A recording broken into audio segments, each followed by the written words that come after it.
জালেমরা ক্ষমতায় থাকাকালীন অবস্থায় কত জেলাতে কোরআন হাদিসের বাস্তব কথা বলতে গিয়ে জুতো পর্যন্ত খুঁজে পাই না, শেষে ওয়াজ শেষে পালাবো কোন দিক দিয়ে, রাস্তাও নেই।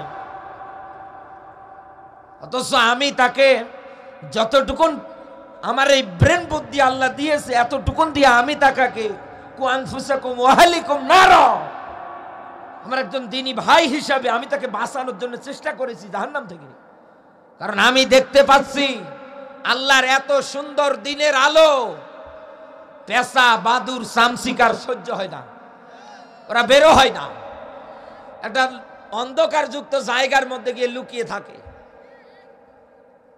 যখন সন্ধ্যা নেমে আসে আপনি তাকিয়ে দেখবেন আলমডাঙ্গায় ওরা আকাশের মধ্যে আনন্দ শুরু করে দেয়, ওরা উড়ে উড়ে বেড়ায়, মানুষের ফসল থেকে শুরু করে বিভিন্ন জায়গাগুলোতে গিয়ে আক্রমণ করে, অ্যাটাক করে।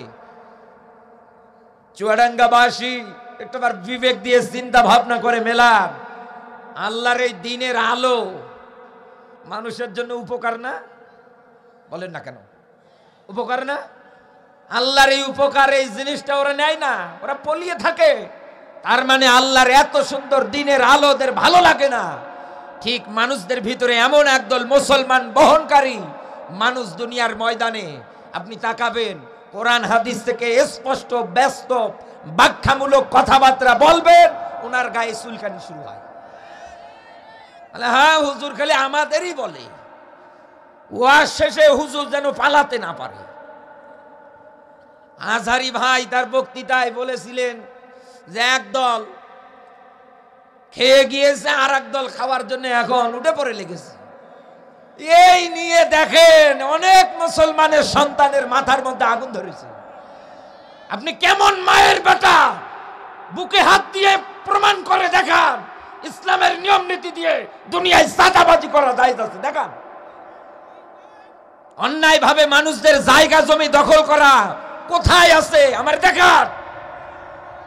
আপনি তো যা ঢুকাচ্ছেন সূরা নিসার যত সম্ভবত 10 নম্বর আয়াতে আল্লাহর ব্যাখ্যা, দুনিয়ায় যারা এই রকম করে সম্পদাদি টাকা পয়সা অন্যায় ভাবে আত্মসাৎ করে, যারা খায়, যারা ভক্ষণ করে, সবগুলোই তো জাহান্নামের আগুন খাচ্ছেন আপনি দুনিয়ায়। আসেন তো আল্লাহর এই ব্যাখ্যা উল্টিয়ে দেখেন, আসেন। আর আপনার রাগ হয়। আমার সবচাইতে বেশি দুঃখ লাগে, কষ্ট লাগে তখন যখন আমি তাকিয়ে দেখি আমার কোরআনের ব্যাখ্যা বিশ্লেষণ শোনার পরে কোন মুসলমানের সন্তান রাগ দেখায়, কোন মুসলমানের সন্তান তেরে আসে মারার জন্য। এক কথা বলে না কেন? এই জন্য আমি যেহেতু এই জায়গায় বসেছি, আপনারা লিখেও দিয়েছেন তাফসিরুল কোরআন মাহফিল, বাবে তাফঈলের মাসদার। ঢাকনা দিয়ে কোন জিনিস ঢেকে দেয়া আছে, আবরণ দেয়া আছে, এটাই জাতির সামনে উন্মুক্ত হবে কোরআন এবং হাদিসের আলোকে। কারো গায়ে যদি লাগে আল্লাহর ওয়াস্তে আপনি উঠে বাড়ি চলে যান। আন্দাজে মাঝখানে ঝামেলা করবেন, এই করবেন ওই করবেন না, এর সুযোগ এখানে হবে না। আপনাকে জোর করে বসিয়ে রাখা হয় নাই। ফাযাক্কির ইন্নামা আনতা মুযাক্কির লাস্তা আলাইহিম বিমুসাইতির। নবী আপনাকে আমি পুলিশ দারোগা করে পাঠাই নাই যে মানুষ পিটিয়ে হেদায়েত করা লাগবে। নবী আপনি দাওয়াত দেন, যার ইচ্ছা হয় মানবে, যার ইচ্ছা হয় মানবে না। যারা আপনার অবাধ্য হবে, আপনার কথা যারা মানবে না, আমি আল্লাহ এদেরকে দিয়েই জাহান্নামের মধ্যে জ্বালাবো। আপনি জ্বলেন যাই, আমার অসুবিধা নেই। আপনার হাত পা বেঁধে কোরআনের কথা শোনানোর আমার ইচ্ছাও নেই, কারণ আমি আয়াত জানি। নবী আপনি যাকে ভালোবাসেন তাকে হেদায়েত দিতে পারবেন না। আপনি যাকে পছন্দ করেন, মোহাব্বত করেন, তাকে আপনি হেদায়েত দিতে পারবেন না। হেদায়েত তো আপনার হাতে না, হেদায়েত আমার হাতে। আমি আল্লাহ ভালো করে জানি কে হেদায়েত পাবে আর কে পাবে না। এই জন্য কোরআনের কথায় প্রবেশ করার আগেই আমি আপনাকে বিষয়টা ক্লিয়ার করে জানিয়ে দিলাম। শেষে ওয়াজ শেষে আমার গাড়ি ভাঙ্গার মনস্থ করবেন, হুজুর কোন রাস্তা দিয়ে যায় ওই রাস্তায় ব্যারিকেড দিয়ে আটকাবো, এ ধান্দা যেন আপনার না থাকে। আপনার সহ্য হবে না আমি জানি, এই জন্য আগেই বলেছি আল্লাহর রাস্তে বাড়ি চলে যান, কিচ্ছু করার নেই আমার। জিন্দা মানুষ এই জায়গায় যারা উপস্থিত, আজকে মেসেজ নিয়ে যান বাড়িতে। এই পৃথিবীর ময়দানে কোরআন যেহেতু এসেছে আপনাকে আমাকে, লিতুখরিজান্নাস মিনাজ যুলুমাতি ইলান নূর, অন্ধকার আচ্ছন্ন পথ থেকে আলোর পথ দেখানোর জন্য। এই জায়গায় কোরআনের নাম ব্যবহৃত হয়েছে নূর। নূর মানে আল্লাহর কোরআন। আর এই জায়গায় যে জুলুমাত শব্দ ব্যবহৃত হয়েছে, একটু ভালো করে মনোযোগ দেবেন। এই জুলুমাতের অর্থ পেয়েছি আমি দুইটা। এক নম্বরে জুলুমাতের অর্থ হচ্ছে এরকম, আল্লাহর যত সৃষ্টি আছে তার ভিতরে মানুষদেরকে আল্লাহ এত সম্মান এত মর্যাদা দিয়ে এই কারণেই বানিয়েছে, এত সুন্দর উত্তম আকৃতি দিয়ে আল্লাহ বানিয়েছে এই কারণে, কারণ তাদের মাথাটা, এই মস্তকটা, এই কপালটা যেন শুধুমাত্র একমাত্র কেবলমাত্র নত হয় কার কাছে? আরো জোরে বলে। এই জন্য কোরআনের ব্যাখ্যা ওয়াসজুদ ওয়াক্তারিব। আল্লাহ বলেন, বান্দা আমার নিকটবর্তী যদি হতে চাও তোমরা আমাকে সিজদা দাও। এই যে মসজিদ আছে আমাদের এলাকায় অনেক, আপনাদের এলাকাতেও আছে। এখানে যারা উপস্থিত শ্রোতা হিসেবে বসে আছেন, আমি জিজ্ঞাসা করছি মসজিদ শব্দের অর্থ কি বলেন? হ্যাঁ, হয়নি হয়নি। সিজদা দেওয়ার স্থানকে মসজিদ বলা হয়। সিজদা দেওয়ার স্থানকে আরো জোরে বলেন, মনে থাকবে তো? মনে থাকবে? এই মসজিদের মধ্যে গিয়ে আপনি সিজদা দেবেন কাকে? আরো জোরে বলেন। কেন দেবেন? যে আপনি আল্লাহর নিকটবর্তী হওয়ার জন্য এই কাজটা করতেছে।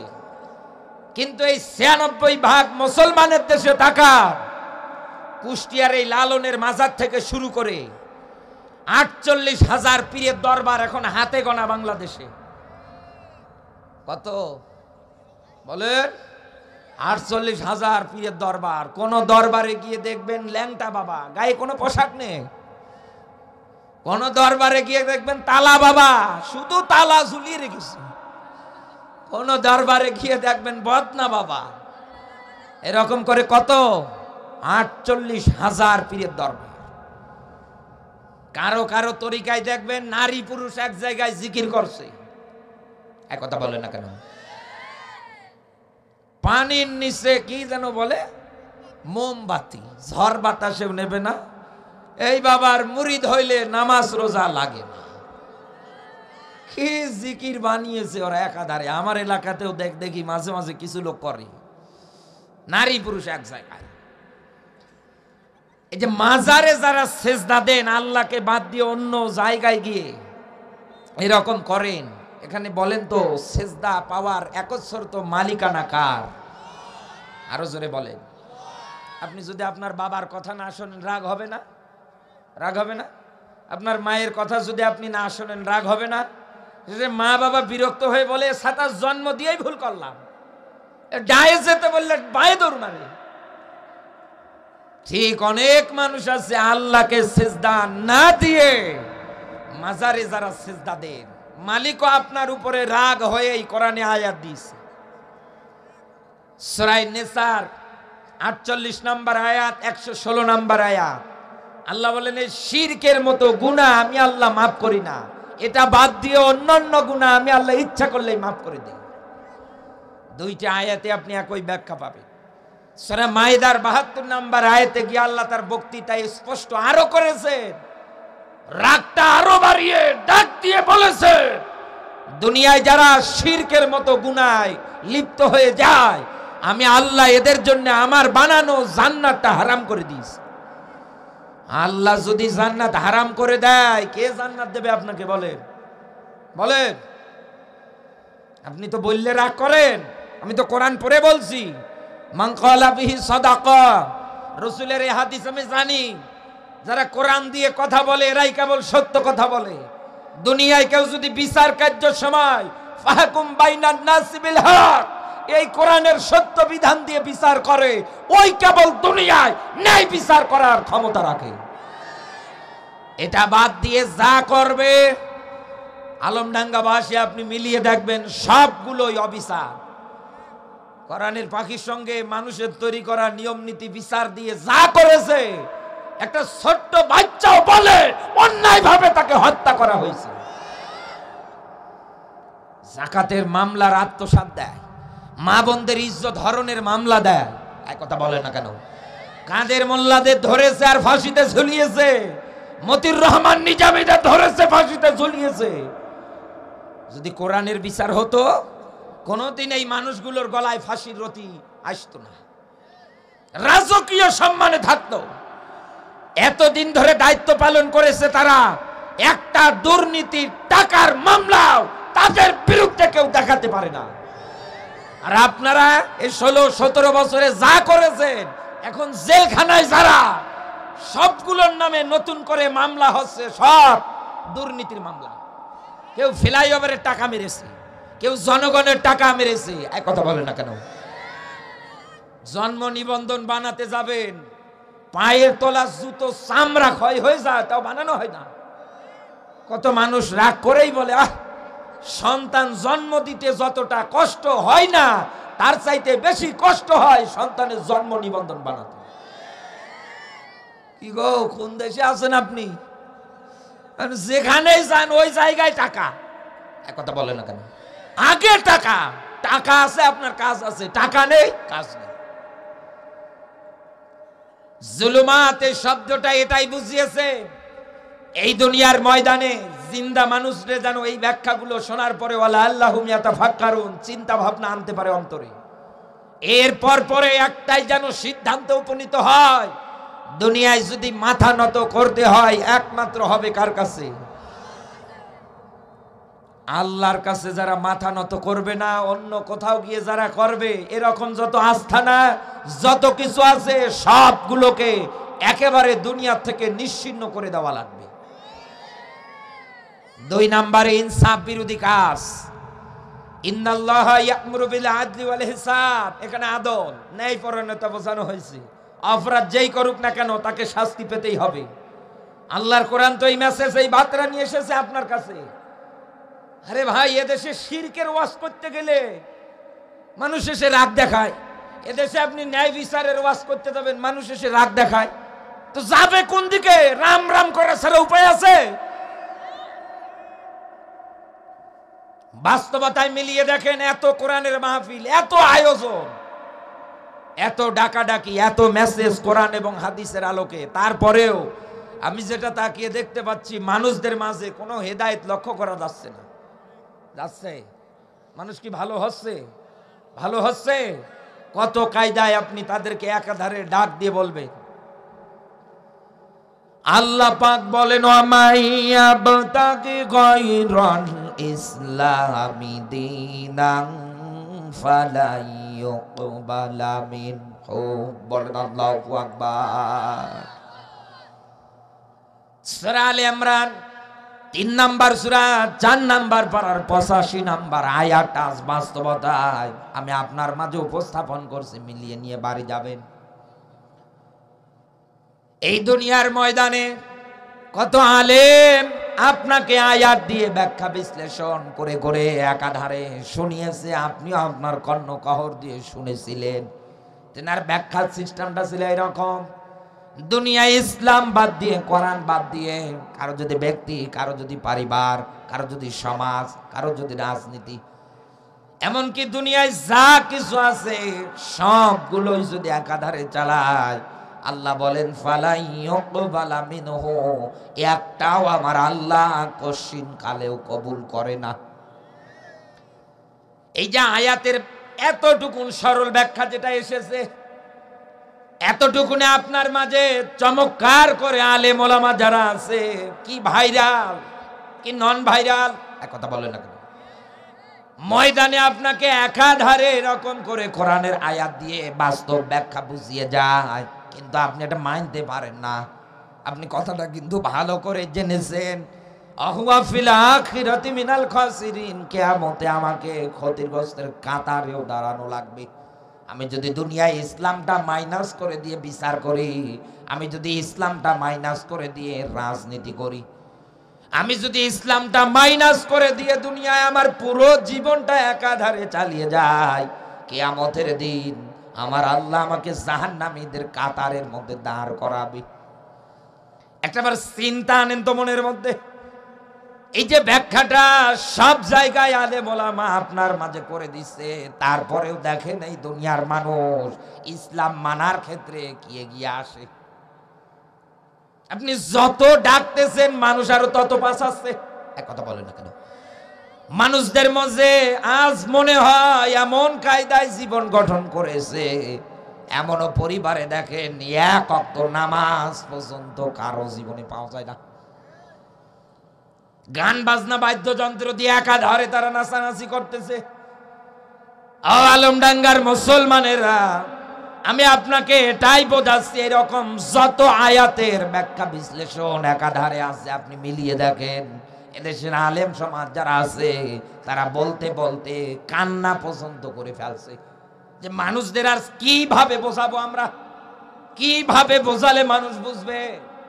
কারণ মানুষকে তো আল্লাহ গরু ছাগলের মতো করে দুনিয়ায় বানায় নাই, মানুষকে আল্লাহ চিন্তা ভাবনা করার জন্য লাহুম কুলুবুল লা ইয়াফকাহুনা বিহা, এই যে কলব এটা দিয়েছে।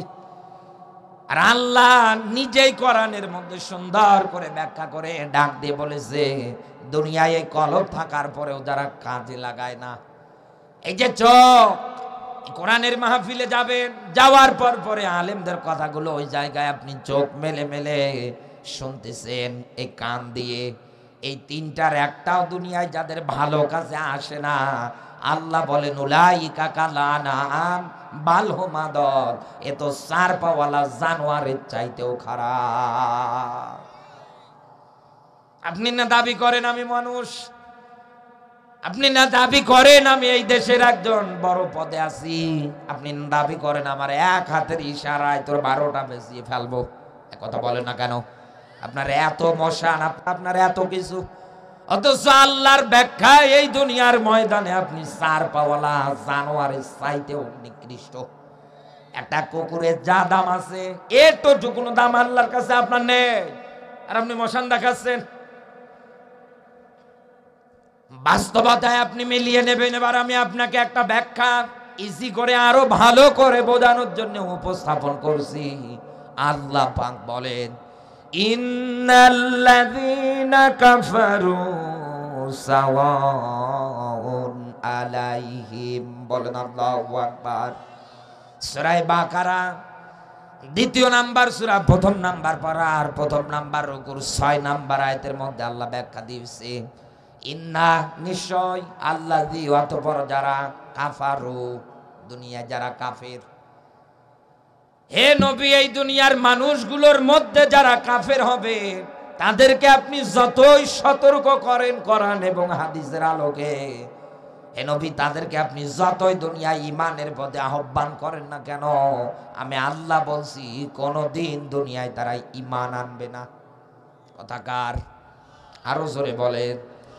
এই আয়াত এবং এর আগের আয়াত দুইটাই মিলিয়ে দেখে, কোরআনের মাহফিল থেকে শুরু করে মসজিদের মেম্বার থেকে শুরু করে একাধারে কোরআন এবং হাদিসের আলোকে কত ভাবে ডাকাডাকি হয়।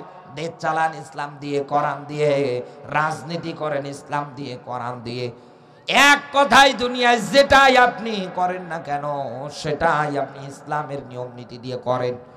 কিন্তু এরপরেও কি এই 56,000 বর্গ মাইলের দেশটা আমরা কোরআন দিয়ে একটা বারও চালাতে পেরেছি? আরো জোরে বলেন। একটা বারেও তো আমরা পারলাম না। স্বাধীনতার এতগুলো বছর পার হয়ে গেল, অথচ এই দেশে হাতে গোনা 4% শুধু অন্য ধর্মের লোক, বাদ বাকি যা আছে সবগুলোই মুসলমান, তথা 96%। এরপরেও আপনি মিলিয়ে দেখেন জাতির মাঝে কোনো পরিবর্তন লক্ষ্য করা যায় না। যেহেতু আল্লাহ জায়গায় একটা শব্দ বসিয়েছে কাফারু, এবার এইটাই আমাদের এই জায়গার মধ্যে মূল গবেষণা করার মতো একটা বিষয়। যেহেতু আল্লাহ কোরআন দিয়েছে এবং ডাক দিয়ে বলেছে, আফালা ইয়াতাদাব্বারুনাল কোরআন, কি হলো তোমাদের, কেন তোমরা কোরআন নিয়ে গবেষণা করো না? নাকি তোমাদের অন্তঃকরণে তালা ধরেছে, মরিচা ধরেছে, জন ধরেছে? যেহেতু এই জায়গায় একটা শব্দ আমরা পেয়েছি, হ্যাঁ নবী, এই কাফের যারা হবে এদেরকে দাওয়াত দিলেই কি না দিলেই কি? কিন্তু আমি যেটা তাকিয়ে দেখতে পাচ্ছি না, হাই নবীর সময়ে কাফেরেরা রসুলের দাওয়াতে বাধা দিত, রসুল তাদের মাঝে গিয়ে দাওয়াত দিত। এই আয়াতটা তখনকার সময় অনুসারে মেনে নেওয়া যায়। কিন্তু এখন সময়ে যাদের মাঝে কোরআন এবং হাদিসের আলোকে দাওয়াত দেওয়া হয়, উপস্থিত যারা থাকে দেখেন মুখে দাঁড়িয়ে আছে, মাথায় টুপি আছে, গায়ে পাঞ্জাবি আছে, এরপরেও তাকান নামাজ পড়ে তাও সুদ ছাড়তে পারে না। নামাজ পড়ে তারপরেও মানুষদের গীবত পরনিন্দা ছাড়তে পারে না। এই কথা বলে, এইটাই তো এই জায়গায় এবার আমরা বের করব দুনিয়ায়। আমি 1 নাম্বার দলিল দিচ্ছি, আপনি খাতা কলম বের করে সুন্দর করে নোট করেন। সূরা বাকারা 2 নাম্বার সূরা 1 নাম্বার পারার 4 নাম্বার পৃষ্ঠার 4 নাম্বার রুকুর 39 নাম্বার আয়াত। এটা আল্লাহ পাক বলেন, আল্লাযীনা কাফারু ওয়া কাযাবু বিআয়াতিনা, ওয়াল্লাযী অতঃপর যারা কাযাবু অস্বীকার করে বিআয়াতিনা। আলমডাঙ্গাবাসী বিসমিল্লাহর বা থেকে শুরু করে সূরা নাসের সিন পর্যন্ত এ কোরআনে আল্লাহ যত ব্যাখ্যা দিয়েছে আপনি মিলিয়ে দেখবেন, এক এক আয়াতে আল্লাহ ফিরআউনের জীবনী উল্লেখ করেছে। কোন আয়াতের মধ্যে আল্লাহ আব্রাহার জীবনীগুলো ব্যাখ্যা করে দিয়েছে, কথা বলে না কেন? কোন আয়াতে দেখবেন নামরুদ, কোন আয়াতের মধ্যে আবার দেখবেন হামান, করুন, কোন আয়াতের মধ্যে দেখবেন আদ জাতি, সামুদ জাতি। এরকম অনেক ব্যাখ্যা আপনি একাধারে পাবেন। আল্লাহ এগুলো এই দুনিয়ার ময়দানে আপনার আমার জন্য রসুলের এই মুজিজা কোরআনের মধ্যে নোট করে এই জন্যই রেখেছে, যাতে মানুষ কোরআন পড়ার পর পরে ফিরআউনের সম্পর্কে জানতে পারে যে নবী মুসার উপরে তাওরাত এসেছিল, সত্য বিধান না মানার কারণে আমার আল্লাহ ওকে নীল নদে চুবিয়ে চুবিয়ে মেরেছে। নবী ইব্রাহিমের সঙ্গে বেয়াদবি করেছিল নমরুদ, একটা ল্যাংড়া মশা দিয়ে আল্লাহ তাকে সাইজ করেছে। কথা বলো না কেন? আদ জাতি, সামুদ জাতিরা আল্লাহর সত্য বিধান পাওয়ার পর পরে অস্বীকার করেছিল, মেনে নাই নাই। এই জন্য আমার আল্লাহ তাদেরকে দুনিয়ার থেকে বিদায় করেছি। কওমে লূত, এরকম আয়াতের যত ব্যাখ্যা আছে, যত কিছু আছে, এই জন্যই তো মুফাসসির ইকরামরা আয়াতকে চিহ্ন নিদর্শনের সঙ্গে তুলনা করেছে। এখানে আলেমদার আছে, জিজ্ঞাসা করে দেখেন, আজও দুনিয়ায় যদি আপনি মুসলমান পরিচয় বহন করার পরেও ওরা যা করেছে ওদের সঙ্গে যদি আপনি দুনিয়ার ময়দানে মিল রাখেন, তাহলে হিসাব করে মেলান, ওরা যা আপনারও পরিচয় কিন্তু সেটা। আমি আজ তাকিয়ে দেখতে পাচ্ছি মুসলমানদের মধ্যে আজ থেকে হাজার হাজার বছর আগে আব্রাহা যা করে গিয়েছে, কত মুসলমান পরিচয় বহনকারী মানুষেরা নরেন্দ্র মোদীর সঙ্গে হাতে হাত মিলিয়ে আমাদের বাবরি মসজিদ ভেঙে ওই জায়গায় ওরা রাম মন্দির বানাতে সহযোগিতা করেছে। আব্রাহা যদি আল্লাহর ঘর ধ্বংস করার কারণে বা মন মানসিকতা তৈরি করেছে ধ্বংস করবে, ও হস্তি বাহিনী নিয়ে পর্যন্ত এসেছে, এতে যদি আল্লাহ ওকে আবাবিল দিয়ে নিশ্চিহ্ন করে দেয়, দুনিয়ায় আজও যারা এইটার সঙ্গে মিল রেখে আল্লাহর ঘরগুলো একাধারে ধ্বংস করার মন মানসিকতা তৈরি করছেন, আল্লাহ কি আপনারা ছেড়ে দেবে নাকি? ভারতে আজও তাকান একাধারে ওরা কত জায়গার মধ্যে মসজিদ গুলো ভাঙতেছে, আর বাংলাদেশের নাস্তিক রাম আর বামেরা ওদের সঙ্গে হাত মেলাচ্ছে। এক কথা বলে, আমাদের দেশের যে বুড়ি শয়তান এ এখন পালিয়ে আছে ওই জায়গায়। ওই জায়গার একজন নেতা বক্তৃতা দিচ্ছিলেন, উনি একবারে ক্লিয়ার করে বলেছে যে এই বুড়ি যতদিন হয় আমাদের ভারতবর্ষে এসেছে তবে থেকে অশান্তি শুরু হয়েছে। কারণ এখন সব জায়গার মধ্যে অশান্তির কারণ হয়ে দাঁড়াচ্ছে। আপনি একদিন ঠিকই তাকিয়ে দেখবেন, একে আস্তে করে ঘাড় ধাক্কা দিয়ে ওই জায়গা থেকে বের করে দেবে। আর আমরা শুধু পেলে হয়, কত ধানে কত চাল এদেশের মানুষ হাতে পেলে বোঝাবে।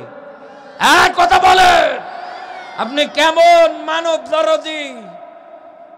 আরে ভাই, মেট্রোল দেখে যার চোখের পানি বের হয়, অথচ আবু সাইদের রক্ত দেখার পরে ওর চোখের পানি এক ফোঁটা বের হয় না। মেয়ের মুগ্ধর রক্তর ফোঁটা দেখে ওর চোখ থেকে পানি বের হয় না, মেট্রো রেলের 2টা স্টেশন ভাঙার পরে ওনার চোখ দিয়ে পানি বের হয়। এনাকে ভারতের ওই জায়গার মধ্যে সবাই এখন বলতেছে না রে তাড়াতাড়ি করে পাঠিয়ে দেওয়া দরকার। আবার কেউ কেউ বলছে যে না, যতদিন থাকতে চায় ততদিন থাকুক। এদের প্রত্যেকটার বিরুদ্ধে কিন্তু গ্রেফতারি পরোয়ানা জারি হয়ে গিয়েছে। এক কথা বলে না কেন? এরা ইচ্ছা করলে পালিয়ে আর বাঁচতে পারবে না। কারণ দুনিয়ায় আপনি যেমন কাম করবেন তেমন ফল পাবেন। কামা তাদিন উতুদান, যেমন কর্ম তেমন ফল। আপনি যা করেছেন মানুষের সঙ্গে মানুষ ভুলে যায় না। আপনি যা করেছেন একাধারে মানুষ এগুলো মনে রেখেছে, শুধু প্রতিশোধ বদলা নেওয়ার পালা সামনে। আপনি তাকিয়ে দেখবেন কোরআনের পাখির সেই মেসেজ, এমন একটা সময় আসবে জালেমেরা যদি ইন্দুরের গর্ততেও ঢুকিয়ে থাকে ওই জায়গা থেকেও মানুষ ওদের টেনে বের করবে। তার মেসেজ ছিল এটাই, পালানোর জন্য ইন্দুরের গর্ত পর্যন্ত তোমরা খুঁজে পাবে না। আজ মিলে যাচ্ছে না? কালামানি কলা পাতায় শুয়ে আসছে। সালমান এফ রহমান দরবেশ দাড়িগুলো কেটে পালাচ্ছে। আর আমি আল্লাহর কাছে দোয়া করি, আল্লাহ কয়টা দাড়ি দাও, আমার দাঁড়িয়ে হয় না। আরে বেটার দাড়ি কেটে কুল পায় না। কত যুবক আছে দাড়ি কাটে, আর আমি দোয়া করি আল্লাহ আমার দাড়ি দাও। দেখেন তো দাড়ি আছে নাকি? দাঁড়িয়ে ওঠে না। জালেমরা দুনিয়ার ময়দানে যা করে আমার আল্লাহ সব দেখে। তিনি কিন্তু ঘুমায় না, তিনি দেখতেছে, কিচ্ছু বলে না আপনাকে। এখনো সময় আসে স্বৈরাচারদের সহযোগিতা বাদ দেন, দোষরদের পাচাটা বাদ দেন। আল্লাহ আয়াতে স্পষ্ট নিদর্শন উল্লেখ করে দিয়েছে এরকম, দেখো আমি আব্রাহাকে ছেড়ে দেই নাই, আমার সত্যের অবাধ্য যারা হয়েছিল আমি একটাকেও ছাড়ি নাই। সামনে যারা হওয়ার মন মানসিকতা তৈরি করছেন আল্লাহ এদেরকেও ছাড়বে না। আল্লাহ ব্যাখ্যা দিয়েছে ফামা হিলিল কাফিরিনা আমহিলহুম রুয়াইদা। আল্লাহ বলেন কাফের বেঈমান যারা আছে আমি আল্লাহ এদের ছাড় দেই, অবকাশ দেই, কর কত করবি কর, কিন্তু আমি আল্লাহ যেদিন ধরব তোর বাপ বলার সময় দেব না। আমি আপনাকে একটা ব্যাখ্যা দিচ্ছি এবার এক্সাম্পল আকারে, একটু আপনি শুধু আমার কথাটা ভালো করে মনোযোগ দিয়ে শোনার চেষ্টা করবেন। যে বাড়িতে এসে আমি খানা পিনা করেছি, বাড়ির যিনি মালিক উনি যদি আমার আলোচনা শেষে ডাক দিয়ে বলে ভাই আপনি আমার বাড়ির মধ্যে থেকে যান, ওনার কথায় আমি যদি রাজি হয়ে যাই, যেহেতু আমাকে আগামীকাল পাবনায় যেতে হবে, যে কুষ্টিয়া দিয়ে আমি একেবারে তাড়াতাড়ি পাবনা চলে যেতে পারবো, সকালবেলা উনি আমার খাবার খাওয়ানোর জন্য হয়তো দেখবেন যে এত সকাল নিজের বাড়ির যে পুষ্কনি পুকুর আছে ওই জায়গা থেকে উনি মাছ ধরার চেষ্টা করবে। মাছ যখন ধরতে যাবে আপনি তাকিয়ে দেখবেন একটা বড়শি উনি ব্যবহার করবে মাছ ধরার জন্য, একেবারে শর্টকাট, এটা মাছ ধরার একটা পদ্ধতি। বড়শির মধ্যে খাবার লাগিয়ে ফালিয়ে দেবে।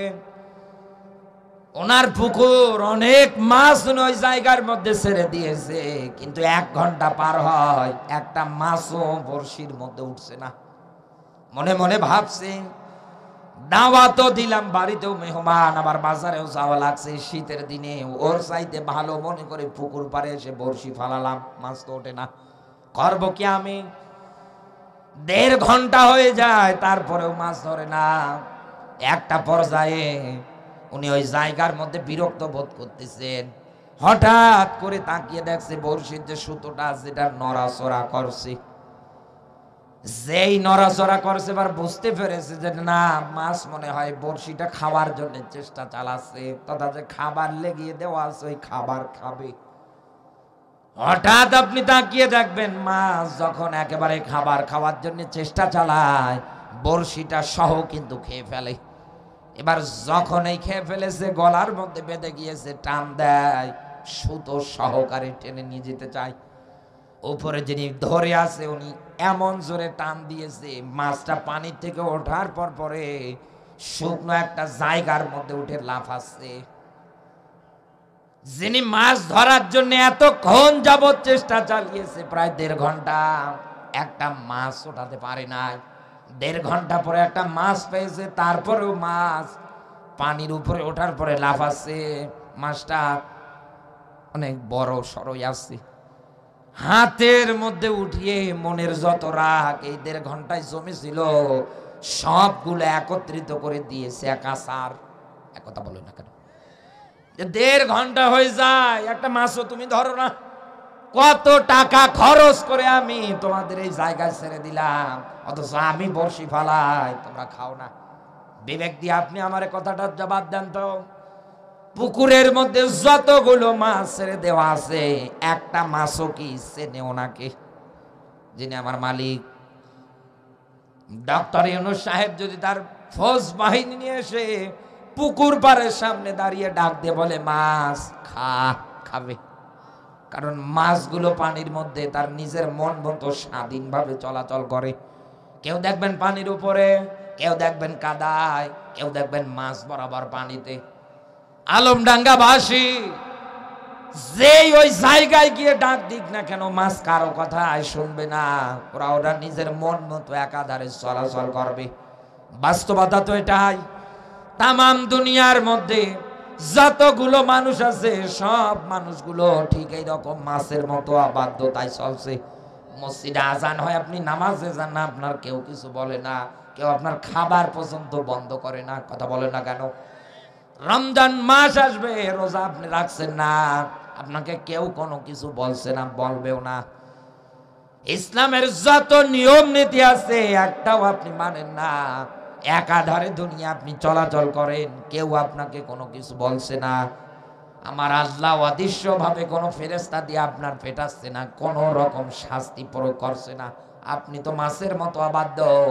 এই জন্যই তো আল্লাহ ডাক দিয়ে বলেছে, আমি কাফের সম্প্রদায় যারা আছে, যারা আমার দুনিয়ায় সত্য বিধান অস্বীকার করে, আমি আল্লাহ এদের ছাড় দেই, ঢিল দেই, কর কত করবি কর। কিন্তু আমি আল্লাহ যেদিন ধরব, এক আছাড় মেরে আমি আল্লাহ তোকে ঠান্ডা করব। ঠিক আছে, এনার মতো মাছ একেবারে জোরে আছাড় দিয়েছি, মাছ একটা আছাড় খাওয়ার পর পরে চোখ দুটো উল্টিয়ে ফেলেছে। আমার আল্লাহ তো আপনাকে ওই কায়দায় ধরেছে। এক কথা বলে না কেন?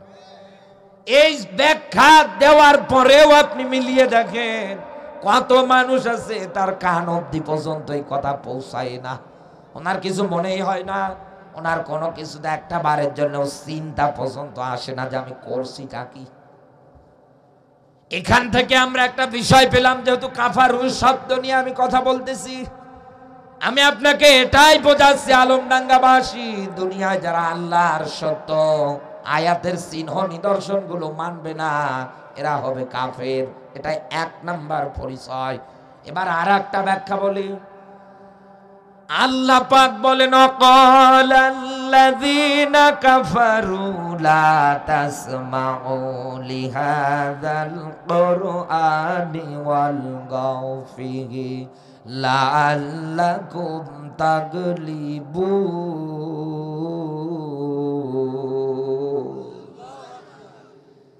এটা ভালো করে মনে রাখবেন, কারণ এই আয়াতটা দিয়ে আমি বাস্তব কাফের আপনাকে চেনাবো। সূরা হামিম সেজদা 41 নাম্বার সূরা 24 নাম্বার পারার, এটা 4 নাম্বার পৃষ্ঠার, আপনি পাবেন 26 নাম্বার আয়াতের অংশে। এখানে আল্লাহ ব্যবহৃত করেছে ক্বালা ক্বালু। এখানে আলেম যারা আছে জিজ্ঞাসা করেন, সেই হিসাব অনুযায়ী বলে কারা? নবী দুনিয়ায় যারা কাফের, কি বলবে তারা? লা তাসমাউ লিহাযাল কুরআন। আব্দুল্লাহর বেটা মুহাম্মদ সাল্লাল্লাহু আলাইহি ওয়াসাল্লাম যেখানেই কোরআন বলুক না কেন, ওই জায়গায় গিয়ে তোমরা হট্টগোল বাজাবে, মারামারি বাজাবে। ইবনে কাসিরের ব্যাখ্যা, তোমরা ওই জায়গায় গিয়ে ঢোল তবলা গান বাজনার আয়োজন করবে। মানুষ যেন কোরআন শোনা বাদ দিয়ে ঢোল তবলা গান বাজনার যে অনুষ্ঠান, ওই জায়গায় যেন মানুষ গিয়ে মনোযোগ দেয়। কারণ শেষের ব্যাখ্যা আপনি মিলিয়ে দেখেন, লাআল্লাকুম তাগলিবুন। ওদের একটাই মেসেজ, একটাই বার্তা ছিল যে মানুষ যদি একবার কোরআন বুঝে যায়, তাহলে এই সমাজের মধ্যে আমরা কোনোদিন বিজয়ী হতে পারবো না। এই সমাজের মধ্যে আমরা কোনোদিন আমাদের চেয়ারগুলো আটকাতে পারবো না। একথা বলেন না কেন? কোন জায়গায় মানুষ আমাদের সম্মান শ্রদ্ধা পর্যন্ত করবে না। কারণ এতদিন আমরা যা করেছি মানুষ এটা 100 জেনে যাবে। এই জন্যে কাফেররা বলতো যেখানেই কোরআন বলবে ওই জায়গায় গিয়ে বাধা দিয়ে দাও, কারণ তারা ক্ষমতা প্রভাবগুলো জমিনে স্থায়ী করতে চেয়েছিল। এই জন্য আপনি তাকিয়ে দেখেন, এই বাংলাদেশে যারা দায়িত্ব পালন করলো এই 16-17 বছরে, ওনারা একাধারে ভোট হওয়ার কথা ছিল দিনের বেলা, সেই জায়গায় রাতের বেলায় বাক্স ভরিয়ে রেখে, কথা বলে না কেন? মাইক হাতে পেলে টকশোতে সেমিনারে বসে ওনারা ঘোষণা দেয় যে 41-71 টার্গেট আমাদের কেউ নামাতে পারবে না, আমরা এই জায়গার মধ্যে টিকে আছি। এক কথা বলে না কেন? আপনি কিন্তু তাদের মুখে এই রকম ব্যাখ্যা বিশ্লেষণ একাধারে শুনেছেন। তাদেরও চিন্তা টেন্ডেন্সি এটাই তৈরি হয়েছিল যে এই জমিনের মধ্যে আমরাই রাজত্ব করব, এই জমিনের মধ্যে আমরাই টিকে থাকবো, আমরাই গালিব হব, আমরাই বিজয়ী হব। এই জন্য আপনি তাকিয়ে দেখেছেন গান বাজনা বাদ্যযন্ত্র বাজত, ওই জায়গায় কোনো পুলিশ গিয়ে কোনোদিন বাধা দিত না, ওই জায়গায় গিয়ে আরো পাহারা দিত। এখন সবাই একাধারে এদেশের পুলিশ বাহিনী যারা আছে আর অন্যান্য বাহিনী যারা আছে তেনারা সবাই মিলে উদ্যোগ নিয়েছে, দেশের দায়িত্বশীল মানুষ যারা।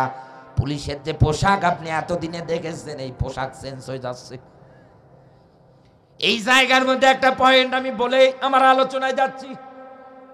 আপনি পুলিশদের পোশাক পরিবর্তন, অন্যান্য বাহিনী যারা আছে এনাদের পোশাক পরিবর্তন, এটা বড় বিষয় না। এদেশের সব মানুষগুলো এটাই দেখতে চায় যারা পুলিশের পোশাক পরার পরেও ঘুষের মতো লোভ সামলাতে পারে না। এদের চরিত্র বদলাতে বলে, পোশাক না। এক কথা বলেন না কেন? পোশাকে কোনো সমস্যা নেই, সমস্যাই তো ক্যারেক্টার। এই হাউন আঙ্কেলের মতো জারদের বাচ্চারা যেন আর কোনোদিন কোন পুলিশ ডিপার্টমেন্টে আসতে না পারে, ওই দিকে লক্ষ্য দেয়। ওসি প্রদীপের মতো জানোয়াররা যেন ক্ষমতায় আসতে না পারে, আপনি ওদিকে খেয়াল দেন। পোশাক নিয়ে কি করবেন আপনি? পোশাকের চাইতে সবচাইতে গুরুত্বপূর্ণ যেটা, সেটা হচ্ছে ক্যারেক্টার, চরিত্র বদলাতে হবে। একটা পুলিশও জানো কারো কাছে 10টা টাকা ঘুষ না নেয়। এই ছাত্ররা যে কায়দায় জীবন দিয়েছে, এনাদের বুকে গুলি চালাইয়েছে সবচাইতে বেশি এদেশের পুলিশরা। দেখেন আপনি ফুটেজ দেখেন, এখন পর্যন্ত নেটে আছে। প্যান্ট ধরে গাড়ি থেকে টানছে, নিথর দেহ মাটিতে পড়ে আছে। কি করেছেন আপনি? এই জন্য তো ঢাকা বাইপেলে 2 পুলিশকে মেরে গলায় দড়ি দিয়ে ঝুলিয়ে রেখেছিল। দেখেন না আপনি? এই জায়গায় পুলিশদের পোশাক নিয়ে সমস্যা না, তাদের ক্যারেক্টার, তাদের চরিত্র, আদর্শ পাল্টাতে হবে।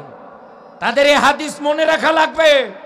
দুনিয়ায় যারা ঘুষ দেয়, যারা নেয়, যারা লিপিবদ্ধ করে, যারা এটা সাক্ষী থাকে, কিলাহুমা ফিন্নার, সবগুলোর স্থান জাহান্নামে।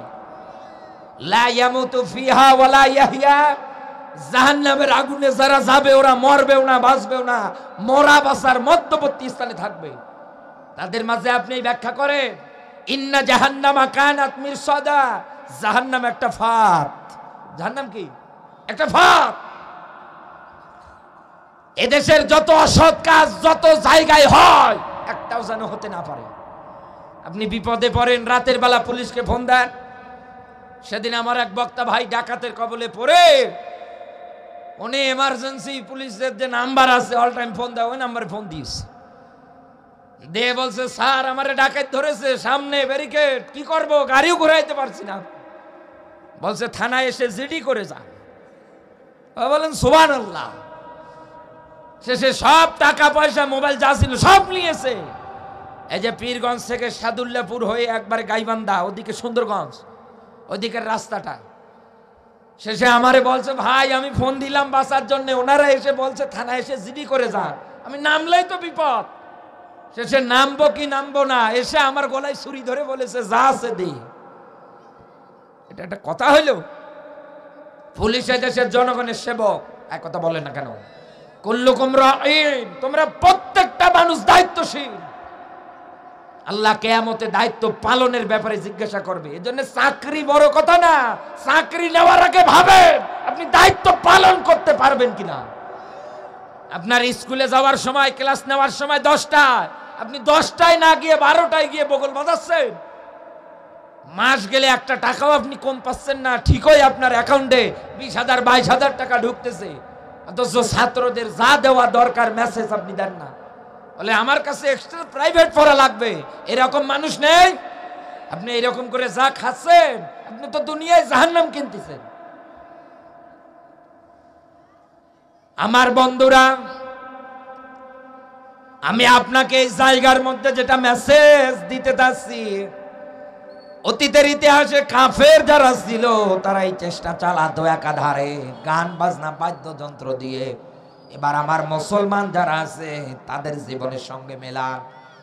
এই জায়গার মধ্যে কত বাবা বসে আছে আপনি তাকিয়ে দেখেন, এরকম অ্যান্ড্রয়েড ফোনগুলোর মধ্যে গান চালু করে দিয়ে নিজের যুবক ছেলেকে ডাক দিয়ে বলে, বাবা তুমি একটু ড্যান্স করো। কথা বলো না কেন? বাচ্চা যদি ছোট হয় ওকেও বলছে তুমি একটু ড্যান্স করো। ছোট মানুষ বোঝে না, যেমনে সামনে একাধারে নাচানাচি করছে, কমর দোলাচ্ছে, ড্যান্স মারছে। আলমডাঙ্গাবাসী বাবা ওই জায়গার মধ্যে হাততালি দিচ্ছে সুন্দর করে, ছেলেকে বাহবা দিচ্ছে, অনেক সুন্দর হচ্ছে তোমার ড্যান্স, চালিয়ে যাও। এমনকি ইংরেজি পর্যন্ত বলে বলতেছে বিউটিফুল, ভেরি নাইস। এক কথা বলে না কেন? এটা তো বাবারা। এই যে প্যান্ডেলের আড়ালে যারা বসে আছে আমার মা এবং বোনেরা, ওনারাও একাধারে আপনি তাকিয়ে দেখবেন মোবাইলের মধ্যে গান চালু করে দিয়ে, ভিডিও চালু করে দিয়ে নিজের যুবতী মেয়েকে পাখি জামা পরিয়ে ড্যান্স করাচ্ছে। ফেসবুক পেজে ওটা আবার আপলোড দিচ্ছে। এরকম করে পরিবার, এরপরে সমাজ। এই জন্যই তো বাংলাদেশে আপনি এতদিনে তাকিয়ে দেখেছেন, এই দেশের জন্য যারা জীবন দিয়েছিল, জব্বার, বরকত, সালাম, শফিক, এক কথা বলে না কেন? 1952 সালের এই ভাষা আন্দোলনে যারা জীবন দিয়েছিল এবং দীর্ঘ 9 মাস যুদ্ধের মাধ্যমে যারা দুনিয়ার ময়দানে নিজের জীবনটাকে উৎসর্গ করে দিয়েছিল, 16ই ডিসেম্বর মহান বিজয় দিবস যখন আসে আমার বাংলাদেশে, আপনি তাকিয়েছেন এরকম বড় খোলা মাঠ, এই মাঠের মধ্যে গান বাজনা বাদ্যযন্ত্র ওনারা করবে রাতের বেলা। এই জন্যে বড় এরকম হ্যান্ডবিল বানিয়ে বানিয়ে প্রচার করতো সব জায়গায়। সকালবেলায় জায়গার মধ্যে অনুষ্ঠান হতো, বাচ্চাদের বিভিন্ন খেলাধুলার অনুষ্ঠান। এর আগে কোরআন তেলাওয়াত দিয়ে সুন্দর কোন অনুষ্ঠানটা শুরু করে দিত। যেই না আপনার সন্ধ্যা হয়ে যেত তথা সূর্যটা ডুবে যেত, এরপরের থেকে এই জায়গার মধ্যে কনসার্টের আয়োজন হতো। কত নর্তকীরা এসে নাচানাচি করতো। আপনি ওই জায়গায় তাকিয়ে দেখেছেন, পোস্টার যেটা বানিয়েছে ওই জায়গায় সুন্দর করে লিখে দিয়েছে শহীদদের রুহের আত্মার মাগফিরাত কামনায়। শহীদদের রুহের আত্মার মাগফিরাত কামনায় এই জায়গায় কনসার্ট হচ্ছে। অথচ সূরা লুকমানের 6 নম্বর আয়াতের মধ্যে আল্লাহ নিজে ব্যাখ্যা করে ডাক দিয়ে বলেছে, ওয়ামিনান নাসি, হে নবী মানুষদের ভিতরে এমন একদল মানুষ আছে তারা অনর্থক এই গান বাজনা বাদ্যযন্ত্রগুলো টাকা পয়সা দিয়ে ক্রয় করে। আর এই গান বাজনা বাদ্যযন্ত্র না তাদেরকে আল্লাহর পথ থেকে দূরে সরে নিয়ে যায়। আল্লাহ বলেন ফাকাদ দাল্লা দালালাম বাঈদা, আমি আল্লাহ যদি একবার কাউকে পথ হারা করে দেই, পথ ভ্রষ্ট করে দেই, পৃথিবীর কে আছে তাকে আর হেদায়েতের রাস্তা দেখাবে? আলমডাঙ্গাবাসী এবার চিন্তা ভাবনা করে জীবনের সঙ্গে মেলান। আজ আমার পরিবারগুলোতে গান বাজনা, কথা বলে না কেন? আজ আমাদের পরিবারের মধ্যে যুবক ছেলে যারা আছে কোরআন পড়তে পারে না, গান বলার দিক দিয়ে 1 নম্বরে। মেয়ে যারা আছে কোরআন পড়তে পারে না, গান বলে। এরপরে সমাজে, এরপরে রাষ্ট্রে। আপনি এবার মিলিয়ে দেখেন, চলচ্চিত্রে একাধারে সিনেমা হল পর্যন্ত লক্ষ লক্ষ টাকা পয়সা তারা ব্যয় করে এক একটা করে সিনেমা তৈরি করছে, আর মানুষ এগুলো টাকা পয়সা খরচ করে দেখার জন্য হলে যাচ্ছে। এতে করে প্রেম প্রীতি পরকীয়া একাধারে বাড়তেছে। আপনি বাড়িতে মনে করেন আমার মেয়ে যাচ্ছে কলেজে, কিসের কলেজ, গিয়ে দেখবেন ছেলের সঙ্গে হাত ধরে পার্কে বসে আছে। ঠিক যখন স্কুল ছুটি হওয়ার টাইম হয়, ও বাড়ি এসে ঢুকছে, মা জিজ্ঞাসা করে কোথায় ছিল, বলে স্কুলে। যেখানে যায় আমি প্রতিদিন, আপনি তো গার্ডিয়ান হিসেবে মনে করছেন আমার মেয়েটা ঠিকই মনে হয় ও স্কুলে গিয়েছিল। হঠাৎ 1 মাসের জরিপ, স্কুলে আপনার মেয়ে একদিনেও যায় নাই, তখন আপনি মাথায় হাত দিয়ে চিন্তা ভাবনা করেন গিয়েছিল কোথায়, বল। তোর বাবার কাছে নালিশ দেব। বাবার কাছে তখন বলছে, বাবা দুটো সরতাপর দিয়ে ডাক দিয়ে বলছে তুই কোন জায়গায় গিয়েছিলি বল। শেষে শিকার হতে বাধ্য হয়, মা আমি একটা ছেলেকে লাইক করি। ওরে সারা বাঁচবো না, জীবন দিয়ে দেব, তাও বল্টুরে আমি ছাড়তে পারবো না। শেষে আপনি মান সম্মান বাঁচাতে তাকিয়ে দেখবেন আপনার ওই মেয়েটাকে ওর সাথে বিয়ে দিতে চান, আবার কেউ বিয়ে দিতে চায় না। শেষ পর্যন্ত দেখা যায় ওরা হাত ধরে দুইজনে পালিয়ে যাচ্ছে। এই যে এগুলোর থেকেই তো একাধারে শিখতেছে। তো আপনি তো নিজেই এই রকম করে হেদায়েতের পথ থেকে দূরে সরে যাচ্ছেন এইগুলোর মাধ্যমে, যেটা কাফেররা ব্যবহার করতো অতীতের জামানায়। সেই হিসাব অনুসারে মেলান। এই মানুষগুলোর সামনে যখন আপনি কোরআনের বাস্তব ব্যাখ্যা করবেন, তখন এই মানুষগুলো কোরআন শোনার প্রতি আগ্রহ কম দেখায়, গান বাজনা বাদ্যযন্ত্রের প্রতি এদের আগ্রহ বেশি হয়ে যায়। এটাই তো বাস্তবতা। এই যে মাঠটা শুরুতে আপনি তাকিয়ে দেখেছিলেন একেবারে পরিপূর্ণ, একথা বলেন না কেন? এখন শিল্পী আসতো টপ লেভেলের, যারা গান বাজনা বাদ্যযন্ত্র একাধারে পারদর্শিতা রাখে, তেনারা যদি এই জায়গায় আসতো, এই কয় লোক হওয়ার কথা না, এই রাস্তাঘাট যা কিছু আছে সবগুলো জ্যাম হয়ে যেত।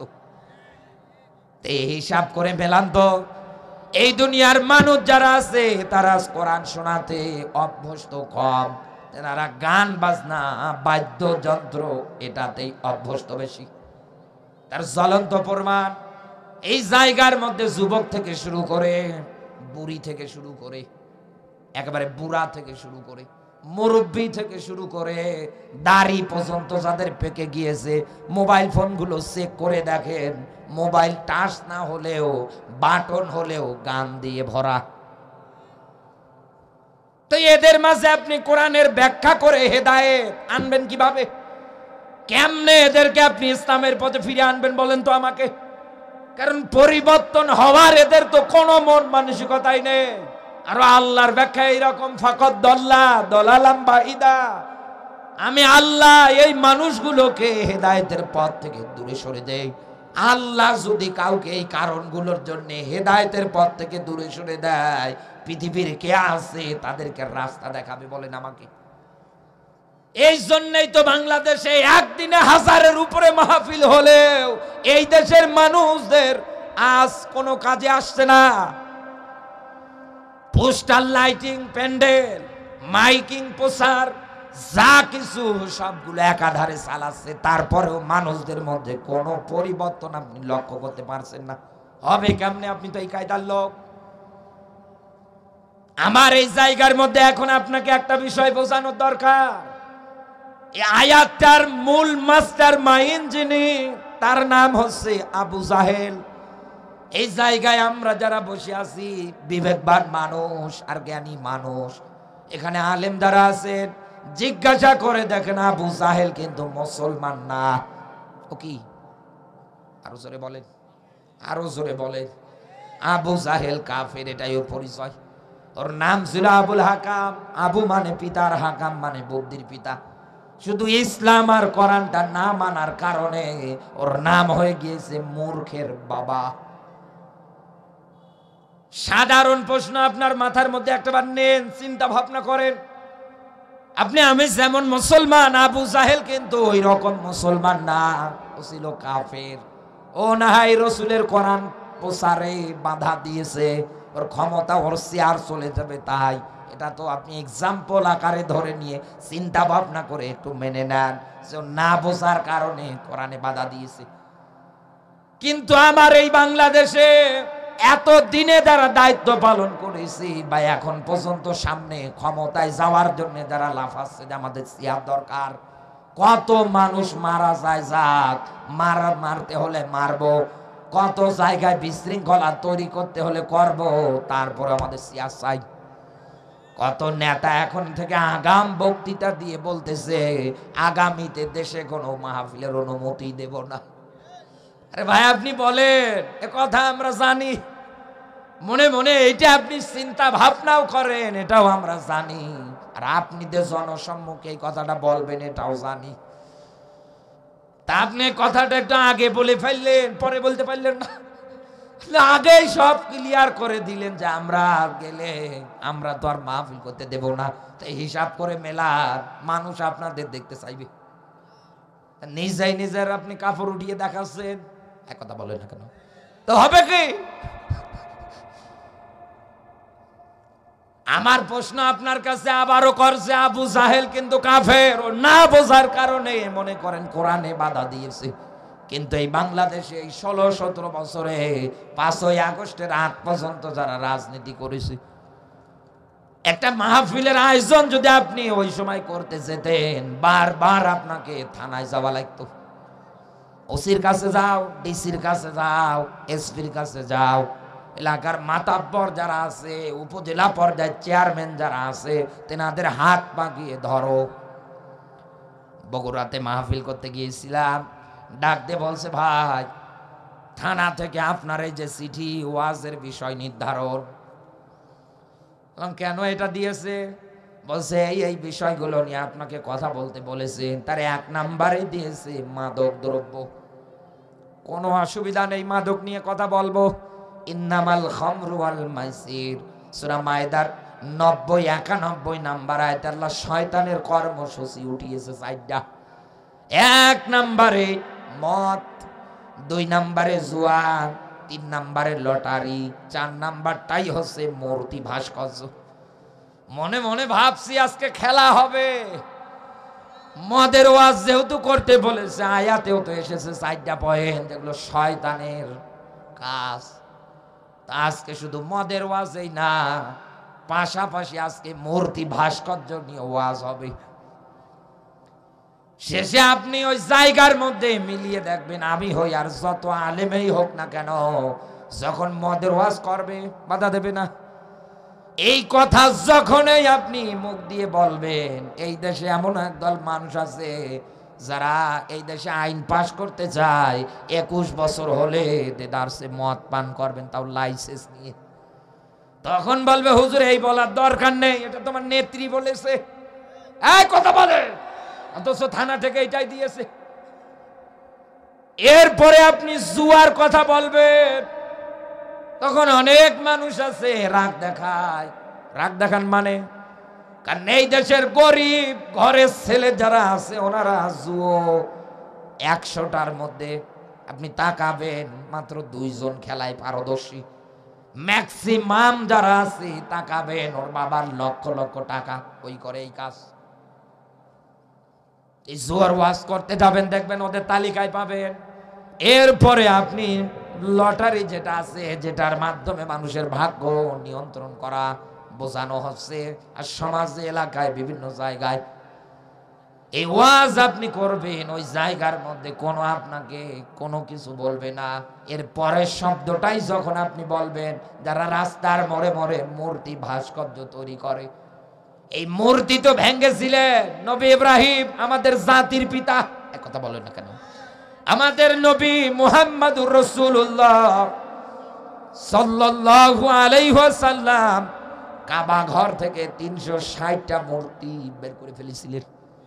আমার আগে ভাই ওয়াজ করার সময় কিন্তু এই বিষয়টা নিয়ে আপনাকে অবহিত করেছে। আপনি যখন এই মূর্তির কথা বলবেন, তখন এই দেশের অনেক মানুষ বলবে এ বাংলাদেশের অমুক তমুক, তার মূর্তির ভাস্কর্য সব জায়গার মধ্যে আপনি তাকে গালিগালাজ করেন, আপনার আর ওয়াজ করার দরকার নেই, আপনি বাড়ি চলে যান। শেষে গন্ডগোল, কোন রাস্তা দিয়ে পালাবেন সে রাস্তাও খুঁজে পাবেন না। ওরাই লিখে দেয়, ওরাই করে দেয়, কিন্তু ওই জায়গার মধ্যেও সঠিক কথাগুলো বলতে দিত না। এমনকি কত জায়গায় যাওয়ার পর পরে ডাক দিয়ে বলেছে, ভাই শুধু আপনার অনুমতি পাশ করানোর জন্য থানাতে আমাদের কাছ থেকে 25,000 টাকা নিয়েছি। সাফাই নবাবগঞ্জে গিয়ে দুঃখ প্রকাশ করছে, ভাই 30,000 টাকা শুধু আপনার নাম দেখার পরে থানাতে জমা নিয়েছি। এই যে আপনি হিসাব করে মিলিয়ে রাখেন, একটা মাহফিলের আয়োজন করতে গেলে আয়োজক কমিটি যারা আছে তাদের কত টেনশন, কত কিছু একাধারে। আমির হামজা ভাইদের মতো আলোচকদের যদি দাওয়াত দিত তাহলে তো খাওয়া দাওয়া 1 মাস সব হারাম। না জানি স্টেজে উঠে দেয় কিনা, কথা বলে না কেন? ওনাদের নাম আবার পোস্টারে না দিলে ওনারা মাহফিল পর্যন্ত বন্ধ করে দেয়, আলেমকে স্টেজে পর্যন্ত উঠতে দেয় না। ও বাংলার মুসলমান, আবু জাহেল যদি রসুলের সময়ে কোরআন প্রসারণায় বাধা দেওয়ার কারণে কাফের হয়, এই বাংলাদেশে এতদিনে যারা বাধা দিয়েছে এখন পর্যন্ত যারা দিয়ে যাচ্ছে, হিসাব করে মিলিয়ে দেখেন, আবু জাহেল যা এটাও তা, কোন তফাৎ নেই। এবং সামনে যারা বাধা দেবে আপনি মনে করবেন এটা আবু জাহেলের আরেক ভাই। এই জন্য আমরা সবাই দল মত নির্বিশেষে, আমাদের আমির সাহেব যেহেতু গিয়েছেন সর্বনায়, গতকালকে যাওয়ার পর পরে পীর সাহেবের সঙ্গে হাতে হাত মিলিয়েছি। এক কথা বলে না কেন? এতদিন আগে পীর সাহেব একটা বক্তৃতা দিয়েছিলেন, ইসলামী ছাত্র শিবির যারা করে এরা উচ্ছৃঙ্খল, এরা বেআমল, এরা বেয়াদব। আমরা রাগ করি নাই, আমরা মনে কষ্টও নেই নাই। কোরআনের হক কথা বললে তখন অনেক মানুষ বলতো যে এগুলো মওদুদির দালাল, তাদের মাথায় পাগড়ি বাঁধা ছিল, আমরা তাদের গায়ে হাত পর্যন্ত উঠাই নাই। এক কথা বলে না কেন? যাই বলুক যে আমার একজন দিনী ভাই, এটাই আমরা এতদিন মনে করেছি। আমাদের আমির সাহেব ওই জায়গায় গিয়েছেন, যাওয়ার পর পরে ঐক্যতার ডাক দিয়েছেন। যেহেতু সামনে ইসলামী রাষ্ট্র যদি আপনি গঠন করতে চান, এইসব কাফেরদের থেকে দেশটাকে যদি রক্ষা করতে চান, জেল জরিমানা জুলুম নির্যাতন যদি বন্ধ করতে চান, মানুষদেরকে যদি শান্তির একটা পরিবেশ দিতে চান, একটা মাত্র কিতাবের শাসন দিতে পারে, সেটাই আল্লাহর কোরআনের। রসুল মার খেয়েছেন, জুলুম নির্যাতনের শিকার হয়েছেন, শেষে ওই রসুলের হাতে কোরআন নিয়ে বলেছিলেন, খৈরুল কুরুনি করনি, আমার যুগটাই হচ্ছে সর্বশ্রেষ্ঠ যুগ। এর জন্য আপনি আমার গালি দেন, আপনি আমার গায়ে হাত ওঠান, আপনি আমার জেলে আটকান, আপনি আমার বিরুদ্ধাচরণ করেন, মাথায় টুপি দিয়ে আমি কিচ্ছু বলবো না, কারণ আপনি আমার ভাই, আপনি আমার ভাই। আপনার লক্ষ লক্ষ মুরিদান আছে, আপনার হাজার হাজার মানুষ কথা শোনে। আমার টার্গেট আপনাকে আমার সঙ্গে এক করে আনাকিমুদ্দিন দুনিয়ার ময়দানে দিন কায়েমের জন্য অ্যাক্টিভ করা লাগবে। তাতাফাররাকু ফি, কোন দলাদলি, কাটাকাটি, মারামারি, হানাহানি কিচ্ছু চলবে না। সবার একটাই জবান দিয়ে কথা বের হবে, আগামী রাষ্ট্র ইসলামের রাষ্ট্র, কোরআনের রাষ্ট্র আমরা কায়েম করেই ছাড়বো ইনশাআল্লাহ।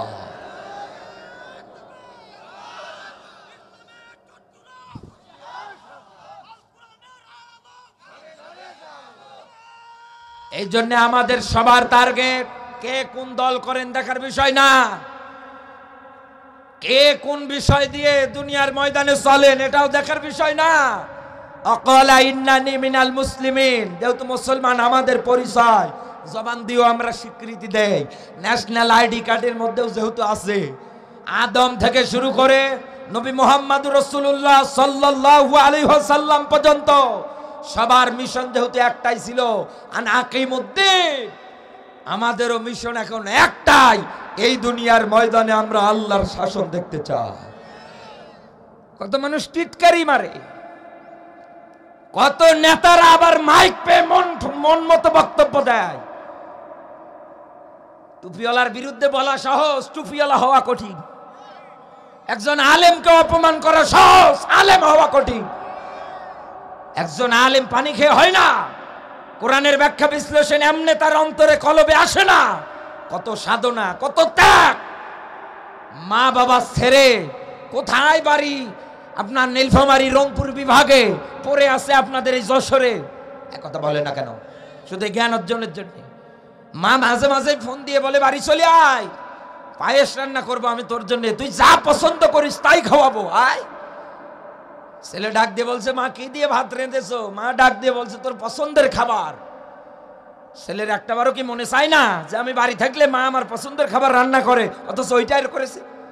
শুধু পড়াশোনার জন্য, কোরআনের জ্ঞান অর্জন করার জন্য সব কিছু ত্যাগ করে ঈদের দিন পর্যন্ত বাড়ি যায় না। আর আপনি তাদের বিরুদ্ধে করেন যে টুপিওয়ালা, তোমাদেরও কি রাজনীতি করা লাগে? টুপিওয়ালা আপনার মতো চেয়ারে বসার জন্য রাজনীতি করে না।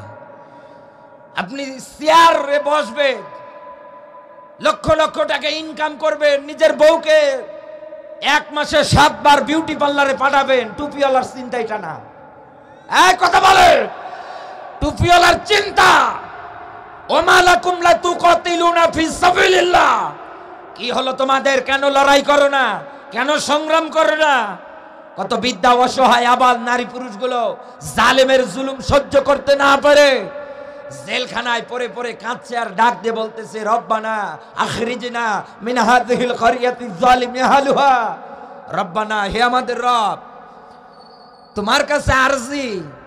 এখানে কুরো করিয়া শব্দের শাব্দিক অর্থ গ্রাম, জনপদ, শহর। আল্লাহ জনপদের মানুষ জালেম, আমাদের বাঁচাও। শেষের ব্যাখ্যা নাসির ও আল্লাহ একজন বন্ধু, একজন সাহায্যকারী পাঠিয়ে দাও, যিনি আসার পর পরে জালেমের এই জুলুমগুলো থেকে আমাদেরকে হেফাজত করবে। ও বাংলার মানুষ, মনে রাখবেন এই আয়াতটা।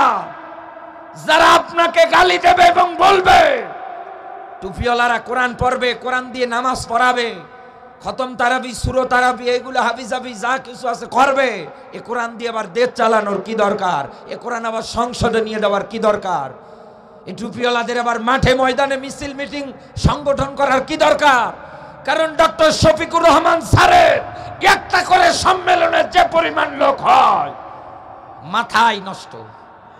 চুয়াডাঙ্গায় এসেছিল, আমি নেটে দেখেছি, লোকে লোকারণ। এক কথা বলেন, 64টা জেলায় যত জায়গায় যাচ্ছে আপনি তাকিয়ে দেখেন, তত জায়গায় মানুষের ভালোবাসায় সিক্ত হয়ে যাচ্ছে, মানুষের মহব্বত।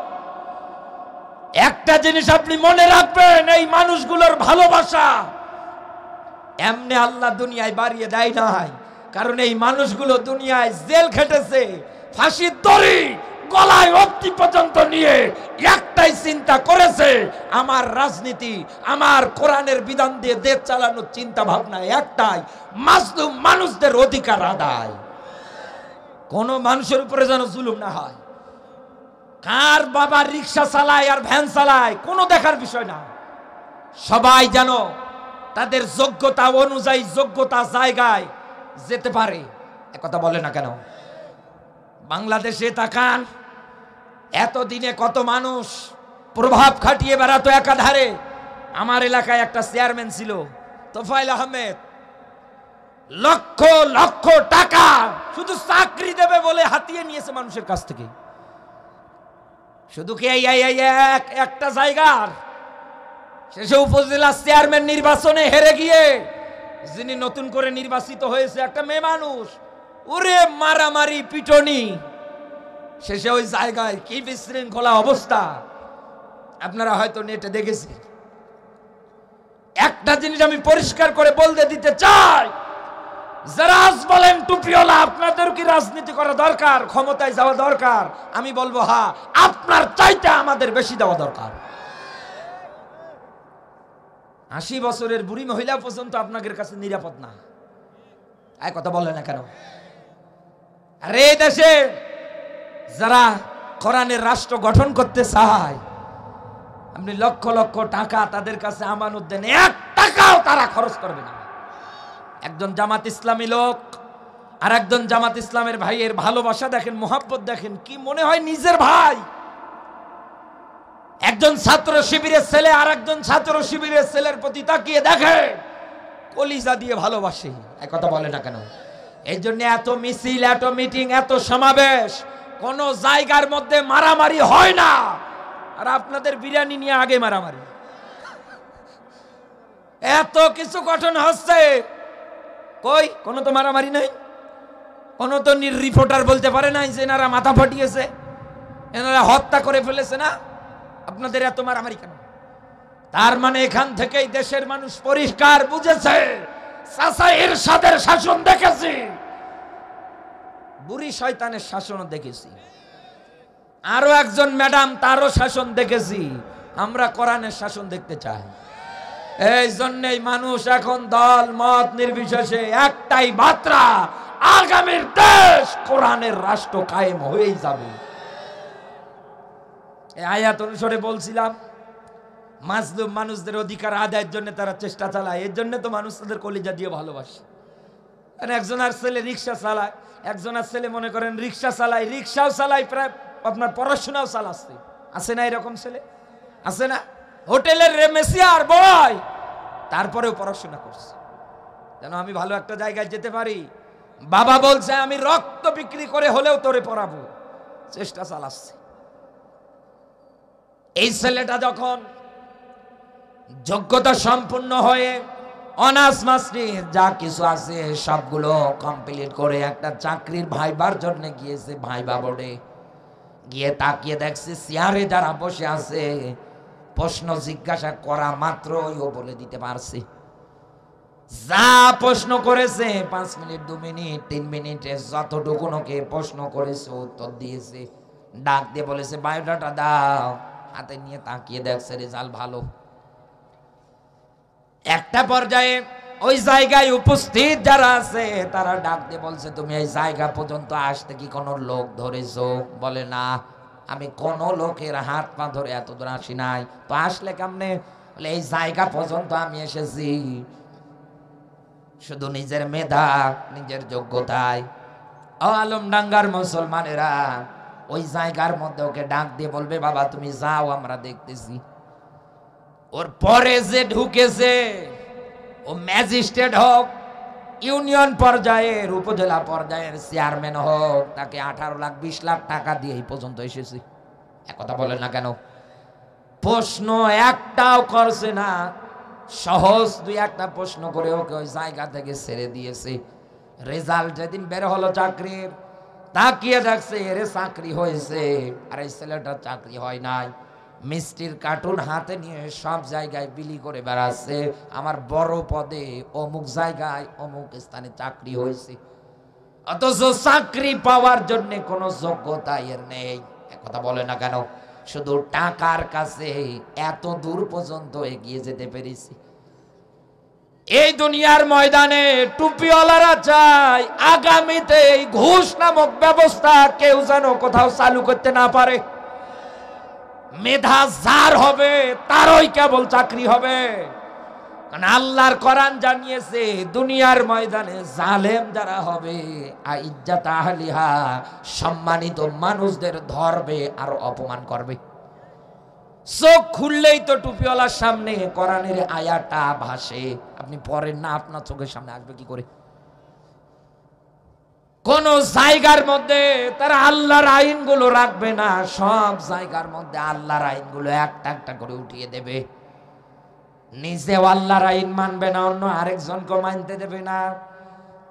এরপর পরে সব জায়গার মধ্যে একাধারে বিশৃঙ্খলা ঘটিয়ে দেবে।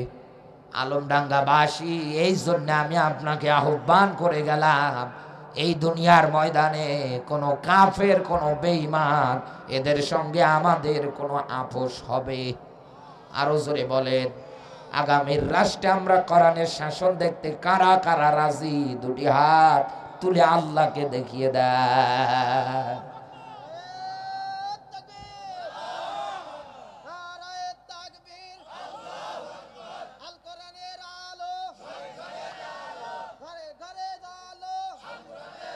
আল্লাহ যেন কবুল করে, বলেন আমিন। আরো জোরে বলেন আমিন।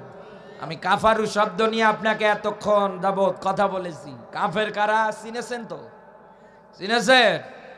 নবীজির প্রতি দরুদ, মানবতার মুক্তির মডেল, মানবতার মহান আদর্শ, মানবতার শিক্ষক, নবীর শিরোমণি নবী মুহাম্মদুর রাসূলুল্লাহ সাল্লাল্লাহু আলাইহি ওয়াসাল্লাম। জবান সেরে কোরআনের সোনালী আয়াত আমার সঙ্গে পড়ে না। আউযু বিল্লাহি মিনাশ শাইতানির রাজিম। বিসমিল্লাহির রহমানির রহিম।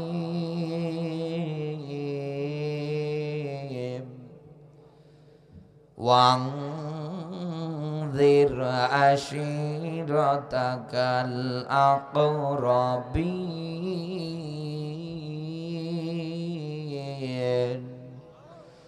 আপনাকে আগামীকাল কেউ যদি জিজ্ঞাসা করে কোন সূরা থেকে আলোচনা করেছে, আপনি বলবেন সূরা শূরা 214 নম্বর আয়াত। একটা মাত্র আয়াত আমরা তেলাওয়াত করেছি, সংখ্যায় একেবারে ছোট। আমার আজকের আলোচনার সাবজেক্ট হচ্ছে সতর্ক। সূরা শুআরার এই আয়াতের মধ্যে আল্লাহ বাস্তব কিছু তথ্য রেখেছি। আলমডাঙ্গাবাসী বিশ্ব নবী নবী মুহাম্মদ রাসূলুল্লাহ সাল্লাল্লাহু আলাইহি ওয়াসাল্লামকে আল্লাহ ডাক দিয়ে বলে, হে নবী, আপনার নিকট আত্মীয় যারা আছে তাদেরকে আপনি সতর্ক করেন, ভয় দেখান। এই জন্য আয়াতে ব্যাখ্যা এসেছে আকরাবিন। আকরাবিন শব্দের শাব্দিক অর্থ নিকট আত্মীয়। মুফাসসিরে একরাম যারা ব্যাখ্যা করেছে, একজন মানুষের সবচাইতে নিকটতম তার ঘরের বউ। কথা বলে না কেন? আকরাবিন সবার প্রথম এই দুনিয়ার ময়দানে আপনাকে সতর্ক করা লাগবে। কাকে বলেন? বলেন বউকে। রাসূল কিন্তু সবার প্রথম এসে মেয়েদের মধ্যে খাদিজাতুল কুবরার কাছে দাওয়াত দিয়েছিলেন। কথা বলেন না কেন? খাদিজাতুল কুবরা রাসূলের কণ্ঠে এই ঘোষণা শোনার পরে 1 সেকেন্ডও কিন্তু দেরি করে নাই, হাতে হাত রেখে কালমা পড়ে মুসলমান হয়ে গিয়েছি। এখান থেকে আপনাকে এটা মিলিয়ে নেওয়া লাগবে। ঈমানের দাওয়াত যদি আপনি দিতে চান, আপনি যদি হেদায়েতের পথ, ভালো পথের দাওয়াত দেওয়ার জন্য আপনার ঘরের বউটাকে যদি আপনি ইসলামের দিকে আহ্বান করতে চান, তাহলে এখান থেকে এটা রাসূল আপনাকে শিখিয়ে দিয়ে গিয়েছে, সবার প্রথম গিয়ে ঘরের বউকে দাওয়াত দেওয়া লাগবে আগে। কারণ কত মানুষ এই জায়গার মধ্যে উপস্থিত বউয়ের কাছে কিছু বলতে পারে না, একেবারে এতিম। কথা বলে না কেন? একেবারে এতিম। আর এমন বউ ভয় করা করে, জন্মের ভয়। সেই হিসাব অনুসারে মেলান বিশ্ব নবী আমার নিজের মেয়ে ফাতেমাতুজ জোহরাকে পর্যন্ত দাওয়াত দিয়েছেন। ডাক দিয়ে বলেছে, মা, আমি নবী, আখির জামানার পয়গম্বর। এই পরিচয় দিলে তুমি কিয়ামতের ময়দানে বাঁচতে পারবে না। তুমি যদি কিয়ামতের কঠিন মুসিবতে বাঁচতে চাও, তোমার ঈমানটার আমলটা লাগবে। ইন্নাল্লাযীনা আমানু ওয়া আমিলুস সালিহাত, নিশ্চয় দুনিয়ায় যারা ঈমান আনে, ওই অনুযায়ী দুনিয়ায় যারা ভালো ভালো কাজ করে। সূরা কাহফের আয়াতের মধ্যে আল্লাহ ব্যাখ্যা দিয়ে ডাক দিয়ে বলেছে, আমি আল্লাহ তাদের জন্য সবচাইতে বড় মাপের জান্নাত, জান্নাতুল ফেরদাউস আমি আল্লাহ রেডি করে রেখেছি। এর জন্য আমি আপনাকে আহ্বান করে গেলাম, আপনিও রাসূলের উম্মত হিসাবে এই ওয়াজ মারি নিয়ে যান। যাওয়ার পরে ঘরের বউ থেকে শুরু করে নিজের মেয়েটাকে পর্যন্ত আপনি ইসলামের পক্ষে দাওয়াত দেন। কিন্তু কত ক্ষেত্রে আপনি তাকিয়ে দেখবেন, নিজের মেয়ে কোনো দিন একাধারে বোরখাটা পর্যন্ত গায়ে দিয়ে রাস্তায় আসে না। ওর হাট বাজারে নিয়ে যায়, এমন পোশাক পরে পরে নিয়ে যাচ্ছে। অথচ রাসূল জানিয়েছেন, কোন মেয়ে যদি জাহান্নামে যায় বেপরদায় থাকার কারণে, সবার প্রথম ওর বড় ভাইকে জাহান্নামে নিয়ে যাবে। কারণ বাবা মায়ের পরে সবার আগে যার স্থান তিনি বড় ভাই। মা বাবা তো যাবে, এরপরে স্বামীটাও যাবে। এই 4 প্রকার মানুষ। একটা মেয়ে যদি বেপরদায় থাকে, উনি যদি জাহান্নামে যায়, আপনাকেও যাওয়া লাগবে। সূরা হামিম সাজদার 29 নম্বর আয়াতের ব্যাখ্যা, কিয়ামতের ময়দানে জোড়া পায়ের লাথি খেয়ে আপনাকে জাহান্নামে যাওয়া লাগবে। আপনার নামাজ, আপনার রোজা কোনোটাই কাজে আসছে না। এজন্য দাওয়াত দেওয়ার ক্ষেত্রে রাসূল সবার প্রথম খাদিজাকে দিয়েছে, এরপর পরে রাসূল তার মেয়েকে দিয়েছে, এরপর পরে ফুফিকে দিয়েছে। কথা বলে না কেন? এরপরে রাসূল আমার সাফা পাহাড়ের পাদদেশে দাঁড়ালেন, জাতির লোকদের মাঝে মেসেজ আকারে দিয়ে দিলেন, আমি যদি তোমাদের বলি এই সাফা পাহাড়ের পাদদেশে একদল লোক অস্ত্র শস্ত্র নিয়ে তোমাদের প্রতি আক্রমণ করবে, অ্যাটাক করবে, এই জন্য রেডি হয়ে আছে তরবারি নিয়ে, তোমরা কি আমার এই কথাটা বিশ্বাস করো? উপস্থিত যত মানুষ ওই জায়গায় আবু লাহাব থেকে শুরু করে সবাই ডাক দিয়ে বলেছে যে হ্যাঁ, আমরা এই কথাটা 100% বিশ্বাস করি। কারণ কোন দিন তোমার জবান দিয়ে কোনো মিথ্যা কথা আমরা বলতে শুনি নাই।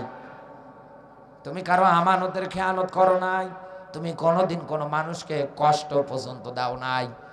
আলমডাঙ্গার মুসলমানেরা, রাসূল এবার যখন ডাক দিয়ে বলেছেন আমি আল্লাহর পক্ষ থেকে নবী, আমার আল্লাহ আমাকে দুনিয়ায় রাসূল করে পাঠিয়েছে, আমি আখরি জামানার পয়গম্বর বিশ্ব নবী, নবী মুহাম্মদুর রাসূলুল্লাহ সাল্লাল্লাহু আলাইহি ওয়াসাল্লাম। সঙ্গে সঙ্গে তার সামনে উপস্থিত তার নিজের রক্তীয় বংশীয় চাচা আবু লাহাব। রাগ এত পরিমাণে তার রাসূলের কথা শোনার পর পরে হয়ে গিয়েছে, হাতের মধ্যে পাথর ওঠানোর আগে, এটা তো আমরা সবাই জানি যে পাথর মেরেছিল, এর আগে ও আর একটা ওর জবান দিয়ে কথা বলেছে। এখানে আলেম যারা আছে জিজ্ঞাসা করেন, আর আপনি যদি এই কথা খুঁজে পেতে চান, আর রাহিকুল মাকতুব, সিরাত ইবনে হিশাম, সিরাত বিশ্বকোষ, এর চাইতে আরো যদি আপনি সুন্দরভাবে পেতে চান, তাহলে আপনি সূরা লাহাবের তাফসীর পড়েন। এই আয়াতের ব্যাখ্যাটা ওই জায়গায় নোট করা আছে। ও প্রথম নম্বরে পাথর মারার আগে রাসূলের দিকে আঙ্গুল ইশারা করে ডাক দিয়ে বলেছিল, তোমার উপরে অভিশাপ, তোমার উপরে লানত। কেন বলেছেন বলেন তো?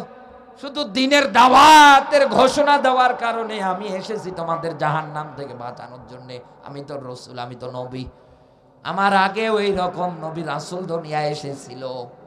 এতগুলো কথা সামারাইজ করে একটা কথা নিয়ে এসে উনি বলেছিলেন, আমি তোমাদেরকে জাহান্নামের আগুন থেকে বাঁচাতে চাই, ঈমান আমলের উপদেশ তোমাদের দিচ্ছি।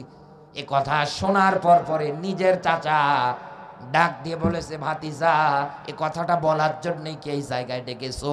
তোমার উপরে অভিশাপ, লানত। আমার আল্লাহ বরদাস্ত করলেন না। আবু লাহাবের এতেও যখন রাগ মেটে না, হাতের মধ্যে পাথর উঠিয়ে রাসূলের দিকে ছুঁড়ে মেরেছে। ও বাংলার মুসলমান যারা আছেন, এই কোরআন আপনি বিসমিল্লাহর বা থেকে সূরা নাসের সিন পর্যন্ত একাধারে মিলিয়ে দেখেন, কোন কাফেরের নাম আল্লাহ ডাইরেক্ট ভাবে কোরআনে আয়াতে ব্যাখ্যা করে নাই। আবু জাহেলের নাম নেই, কথা বলে না কেন? বড় বড় কাফের যারা আছে তাদের একজনারও নাম নেই। সাহাবীদের মধ্যে একজনার নাম আছে হযরতে যায়েদ। এখানে আলেম যারা আছে জিজ্ঞাসা করে দেখেন, যায়েদের নামটা শুধু কোরআনে উল্লেখ আছে, আবু বকরের নাম নেই, ওমরের নাম নেই। অথচ আমার আল্লাহ পাক এই আবু লাহাবের প্রতি এত পরিমাণে রাগান্বিত, এই জন্যে ওর নাম ধরে পর্যন্ত আল্লাহ কোরআনে একটা সূরা দিয়েছে যার নাম হচ্ছে লাহাব। কি নাম? লাহাব। এবং আয়াতের শুরুতেই ব্যাখ্যা, তাব্বাত ইয়াদা। পরের অংশ কি বলেন? বলেন। আল্লাহ বলেন ধ্বংস হোক আবু লাহাব, ওর দুই হাত ও নিজেও। কেন? কারণ এই হাত দিয়ে ও রাসূলকে অভিশাপ দিয়েছিল, এরপরে পাথর মেরেছিল। এক হাত দিয়ে পাথর মারতে গেলে, ইশারা করে দেখাতে গেলে এই বাহু সহ এই বাহু পর্যন্ত নড়ে। কথা বলে না কেন? তার মানে এই দুইটা হাত নড়ার কারণে আল্লাহ ডাক দিয়ে বলেছে, ওরকে আমি আল্লাহ এইটাই ব্যাখ্যা দিয়ে দিলাম, ওর হাত দুটো যেন ধ্বংস হয়ে যায়, ও নিজেও যেন ধ্বংস হয়, ওর স্ত্রী সন্তান ধন সম্পদ টাকা পয়সা ওর কোনো কাজে যেন না আসে। আমি আল্লাহ ওকে প্রবেশ করাবো জাহান্নামের লেলিহীন অগ্নিশিখায়। এই জন্য ওনার স্ত্রী উম্মে জামিল লাকড়ির বোঝা বাঁধার জন্য যে দড়ি ব্যবহৃত হতো, এই দড়ি গলার মধ্যে লেগে মারা গিয়েছে ছাতা। আলমডাঙ্গাবাসী আল্লাহ এতটুকু নেই তাকে শুধু শেষ করে দেয় না, শেষে শরীরের মধ্যে এক প্রকার রোগ হয়েছিল, প্লেগ রোগের মতো যার কাছে যায় তারই হয়। শেষে ঘর বাড়ি থেকে বের করে জঙ্গলের মধ্যে ফালিয়ে দিয়ে এসেছে। ওই জায়গার মধ্যে পচে গলে মারা গিয়েছে। হিংস্র জন্তু জানোয়ারের লাশটা ছিঁড়ে ছিঁড়ে খেয়েছে। রসুলকে পর্যন্ত অভিশাপ দিয়েছিল, পাথর মেরেছিল। তার আগে দেখেন রসুলের যখন দুইটা পুত্র সন্তান আব্দুল্লাহ আর কাসিম মারা গিয়েছিল, স্বামী আর স্ত্রী দুইজনে মিলে সবচাইতে বেশি রসুল কষ্ট পাবে, এই জন্য তারা প্রচার করেছে যে রসুলের বংশের প্রদীপ জ্বালানোর মতো আর কেউ থাকলো না। লেস কাটা মোহাম্মদ, নির্বংশ মোহাম্মদ, এক কথা বলে না কেন? রসুল এত পরিমাণে মন খারাপ করেছেন, নিজের আত্মীয় নিজের লোকদের মুখে এই কথা শোনার পরে একটু সান্ত্বনা দেবে না, এনারা আবার এই কথাগুলো একাধারে প্রচার করে বেড়াচ্ছে। আল্লাহ রাব্বুল আলামিন জিবরিল আমিনের মাধ্যমে ডাক দিয়ে বলতেছেন, জিবরাইল যাও আমার হাবিবের কাছে। জিবরিল আমিন এসে ডাক দিয়ে বলছে, নবী কেন মন খারাপ করেন আপনি? আল্লাহ আপনাকে হাউজে কাউসার দান করে দিয়েছে। এর আয়াতে তিনটা তো আয়াত, পুরো সূরাটার মধ্যে তিনটা আয়াত। একটাতে হাউজে কাউসারের সুসংবাদ, আর একটার মধ্যে পাবে কেমনে এটা সুসংবাদ, আর একটা আয়াতের মধ্যে আল্লাহর ব্যাখ্যা। হে নবী, যারা আপনাকে লেস কাটা নির্বংশ বলে গালি দেয়, ওরাই তো লেস কাটা, ওরাই তো নির্বংশ। এই জন্য আপনি তাকিয়ে দেখেন কাফের রাইন্দা বাচ্চা যারা আছে, একটারও নাম অনুসারে কারো নাম আছে?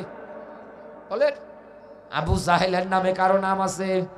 আবু লাহাব নামে কারো নাম আছে? নাম নেই। এমনকি ওদের বাড়ি ঘর গুলো পর্যন্ত তাকিয়ে দেখেন, আবু জাহেলের হাজিরা যায় আর ওই জায়গার মধ্যে গিয়ে টয়লেট করে, ইন্টারন্যাশনাল পায়খানা। বাস্তবতা এবার বাংলাদেশের সঙ্গে একটা বার মিলিয়ে দেখেন, আওয়ামী লীগের কেন্দ্রীয় কার্যালয়তে এখন মানুষ গিয়ে হাগু করে। এই দেশে যারা ওই দল করত, সাপোর্ট যারা করত, লক্ষ লক্ষ টাকার মালিক হয়ে যারা বড় বড় বাড়ি পর্যন্ত অট্টালিকা পর্যন্ত তৈরি করেছিল, আজ আপনি তাকান থাকার মতো একটা লোক ওই জায়গায় নেই। মানুষ গিয়েছে তো গিয়েছে, বাথরুমের প্যান্ট পর্যন্ত খুলে নিয়ে এসেছে। পচিয়েছে কে? বলে এই জন্যই তো রসুলকে আল্লাহ ডাক দিয়ে বলেছে, হে নবী আপনাকে নির্বংশ বলে গালি দেয়, ওরাই তো নির্বংশ। এমন একটা সময় আসবে আপনার হাজার হাজার রুহানি সন্তান দুনিয়ায় তৈরি হবে, আপনার মান আর শান নিয়ে কেউ যদি উল্টা পাল্টা কোনো কথা বলে, আপনার এই রুহানি সন্তানগুলো জীবন দেওয়ার জন্য প্রস্তুত হবে, তারপরেও আপনার অপমান তারা সহ্য করবে না। এই জন্য দেখেন আজ নবীকে নিয়ে যেই কথা বলুক না কেন, নবীর বিরুদ্ধে যেই ফেসবুকে স্ট্যাটাস দিক না কেন, এদেশের মুসলমানেরা নামাজ পড়তে না পারে, রোজা রাখতে না পারে, কিন্তু রসুলকে নিয়ে কেউ যদি ব্যঙ্গ করে, ওর বাবার নাম ভুলিয়ে দিতে 1 সেকেন্ড সময় নেবে না। পঞ্চগড়ে কাদিয়ানি যারা আছে, আপনি যান একদিন ওই জায়গার মধ্যে গিয়ে একটু খোঁজ খবর নিয়ে আসেন। আমার রসুলকে তারা রসুল মানত না, ওদের চিন্তা ধারণা গোলাম আহমদ কাদিয়ানি ওদের নবী। মা কানা মুহাম্মাদুন আবা আহাদিম মির রিজালিকুম, এই আয়াতটুকুনো তারা মেনে নাই। ওরা শুধু মানে না খাতামান নাবিয়্যিন, এতটুকুন শব্দ খ তার মিম শব্দের শাব্দিক অর্থ শেষ, সমাপ্তি। এই এতটুকুন শব্দ না মানার কারণে তামাম দুনিয়ার সব মুফাসসির, সব আলেম ওলামা একবার এই ফতোয়া দিয়েছে ওরা কাফের, ওদের সঙ্গে কোনো বন্ধুত্ব নেই, ওদের সঙ্গে কোনো আত্মীয়তা নেই। তারপরে এই বাংলাদেশের সাবেক রেলমন্ত্রী হিসাবে দায়িত্ব পালন করে এখন যিনি জেলখানায়, তার নাম সুজন, নাম শোনেন নাই? এই কাদিয়ানীদের ওই সংগঠন, ওই সংগঠনের সভাপতির দায়িত্ব পালন করতে ওই জানোয়ার। একটাবার চিন্তা করে দেখেন এরা কোন পর্যায়ে, যারা আমার নবীর এই মানে না, আর ওই সংগঠনের সভাপতি এই রেলমন্ত্রী সুজন, লক্ষ লক্ষ টাকার মালিক, বুড়ো বয়সে ওর প্রেম উতলিয়ে পড়ছে। এলাকায় মাহফিলে গিয়ে ডাক দিয়ে বলছে, ভাই একটা বিয়ে করেছিল, আগের বউ তো নেই, চলে গিয়েছে, পরে আর একটা বিয়ে করিস। সে যুবতী মেয়ে, ও সাতায় 1 মাস পরে ওর যা টাকা পয়সা বাড়িতে পেয়েছে, সোনা দানা দামি দামি জিনিস যা পেয়েছে, এই বেটা তো জেলখানায় সব কিছু নিয়ে পালিয়ে চলে গেছে। মানুষ এসে ফাঁকা বাড়ি ভেঙ্গে একেবারে চুরমার করে দিয়েছে, আর যা কিছু ছিল আপনি যান বোধায়, মনে করছেন বানিয়ে বলছি আমি। এই যে বোদা থানা, দেবীগঞ্জ, এই মানিকপীর ব্যাংহারি হয়ে ওর বাড়ি পাবেন আপনি মানিকপীরে। ওই জায়গায় যাওয়ার পর পরে আপনি আমার এই কথাগুলোর সত্যতা যাচাই করে এসেন, দেখবেন এই কথাগুলোই আপনাকে বলবে। আলিফ নামের ছেলে থেকে শুরু করে পঞ্চগড়ের হাজার হাজার মানুষ যারা নবী প্রেমিক ছিল, কত মানুষকে 7 বছর পর্যন্ত এই মামলায় জেল খাটিয়েছে এই জানোয়ার। নতুবা এই দেশে যে বুড়ি শয়তান ছিল কিন্তু মুসলমান, বলতো না তাহাজ্জুদ পড়ি, হজ করি, উমরা করি, আর কি করব আমি। অন্যান্য যারা আছে ওনারা তো এক রাতে 80 রাকাত করে তাহাজ্জুদের নামাজ আদায় করে শামীম ওসমান। বেটা এখন দুবাইয়ে কি পোশাক দিয়েছে, হাজিদের মতো মাথার মধ্যে হাজি রুমাল ঝুলিয়ে, ওই যে সৌদির আছে মাথার মধ্যে দেয় এরকম গোল গোল, ওই দিয়ে খাবার চত্বরে বসে আছে। কে যেন নিচে লিখে দিয়েছে কাইফা হালুকা। কি চেহারা গো, বলতোই যে খেলা হবে। উনি এক রাতে 80 রাকাত করে তাহাজ্জুদের নামাজ আদায়ের ঘোষণা দিয়েছিল। এত কিছুরা একাধারে দুনিয়ার ময়দানে তৈরি করেছিল, তারা হিসাব অনুযায়ী মিলিয়ে দেখেন এই দলের এই কিন্তু একজন, যারা আমার নবীরে মানে না, তাদের সংগঠনের সভাপতি পালন করেছে দায়িত্ব হিসাবে। একটাবার চিন্তা করেন তো, এই জন্যই তো কাদিয়ানীরা আজ থেকে কয়েক বছর আগে মাথা চারা দেওয়ার সাহস পেয়েছিল। আপনারা হয়তো নেটে দেখেছেন, মারামারি হয়েছে, জীবন পর্যন্ত গিয়েছে। সবচাইতে বেশি সহযোগিতা করেছে পুলিশ দিয়ে, র্যাব দিয়ে, সব বাহিনী দিয়ে এই দেশের ফ্যাসিস এই রকম জানোয়ার গুলো। নতুবা কবে পঞ্চগড়ের নবী প্রেমিকরা ওদের আস্থানা কুড়িয়ে উড়িয়ে দিত। ওরা ওই জায়গায় ওই কলেজ বানিয়েছে, ওরা বাজার ঘাট তৈরি করেছে, নাম দিয়েছে আহমদনগর। যান গিয়ে দেখবেন।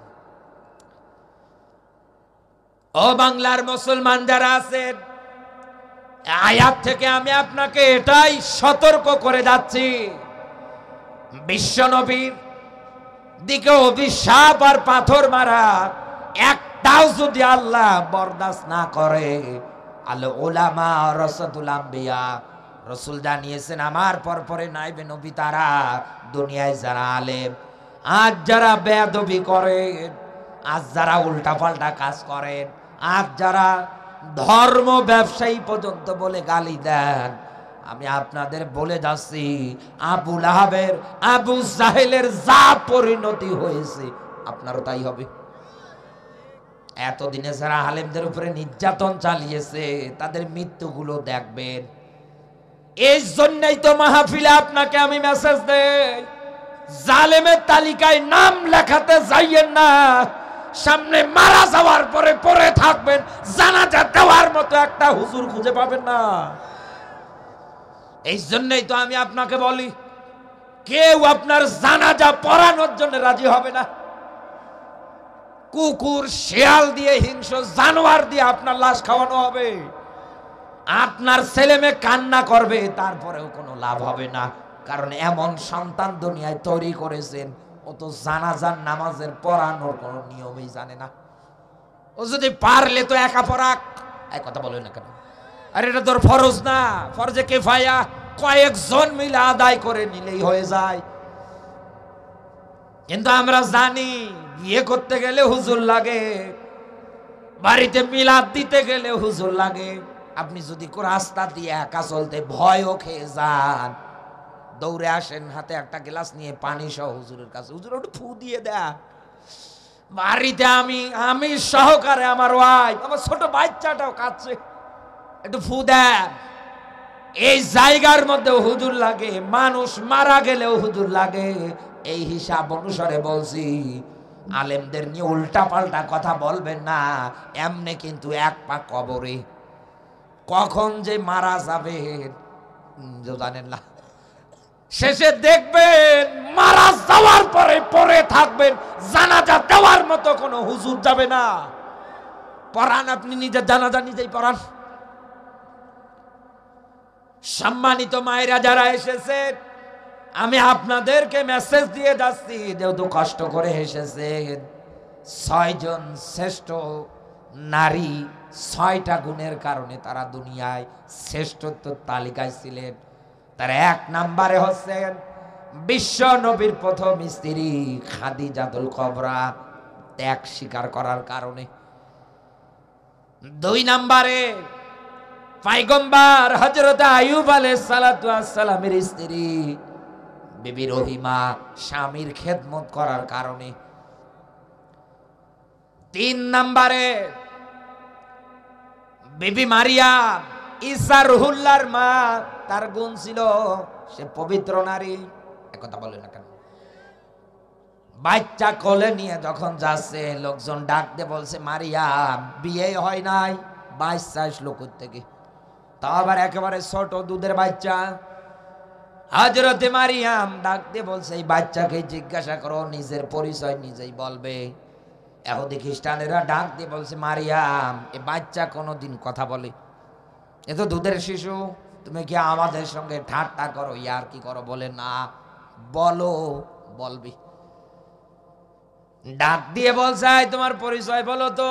ঈসা রুহুল্লাহ মায়ের কোলে বসেই বলেছিলেন, আমি আল্লাহর বান্দা আব্দুল্লাহ, আমার আল্লাহ আমাকে দুনিয়ায় নবী করে পাঠিয়েছে। বলেন না আল্লাহু আকবার। তিনি পবিত্র নারী ছিলেন, আল্লাহ তাকে শ্রেষ্ঠ বলে ঘোষণা দিয়েছে। 4 নম্বরে ফিরাউনের স্ত্রী আসিয়া, ঈমানের কারণে। 5 নম্বরে নবীজির আরেকজন স্ত্রী আম্মা জানা আয়েশা, জ্ঞানের কারণে। 6 নম্বরে নবীজির কলেজার টুকরা মেয়ে, যার ব্যাপারে রাসূল বলেছিলেন, কেউ যদি আমার ফাতেমাকে কষ্ট দেয়, সেজন্য আমি নবী মুহাম্মদুর রাসূলুল্লাহ সাল্লাল্লাহু আলাইহি ওয়াসাল্লামকে কষ্ট দিল। এই ফাতেমাতুজ জোহরার গুণাবলী ছিল পর্দা। সম্মানিত মায়েরা যারা এসেছেন, এবং আগামীকাল সকালবেলা আপনাদের মতোই আপনারাই আপনাদের ওয়াজের শ্রোতা হিসেবে থাকবেন, বক্তাও আপনারা, শ্রোতাও আপনারা। তবে আমি যেহেতু এসেছি, হালকা কিছু বলে যাই। আর রিজালু কাওয়ামুনা আলান নিসা, এই আয়াতটা বলছি শুধু। পৃথিবীর সব স্বামীদেরকে আল্লাহ নারীদের জন্য প্রেসিডেন্ট করে বানিয়েছে, নেতৃত্ব দেবে পুরুষেরা। একথা বলে না, মেয়েরা এটা মেনে নেবে, কারণ মেয়েদের নেতৃত্ব ইসলামে জায়েজ নেই। ইন্না কাইদা কুন্না আযীম, মেয়েদের ষড়যন্ত্র বড়ই ভয়ঙ্কর। এই জন্য আল্লাহ আযীম শব্দ ব্যবহার করেছে। কেন ভয়ঙ্কর? কারণ মেয়েরা যদি একটা পরিবারের মধ্যে চক্রান্ত করে, ওই পরিবারে ভাই ভাইয়ের সম্পর্ক শেষ। যে বড় ভাই ছোট ভাইকে এত কষ্ট করে কোলে পিঠে মানুষ করলো, সে ছোট ভাই তেরে যায় বড় ভাইয়ের গায়ে হাত ওঠানোর জন্য। বড় ভাই চোখের পানি ফেলে ডাক দিয়ে বলে, আল্লাহ, মা বাবা মারা যাওয়ার পরে রে না খাইয়া আমি বড় করেছি, কত কষ্ট করেছি এর জন্য।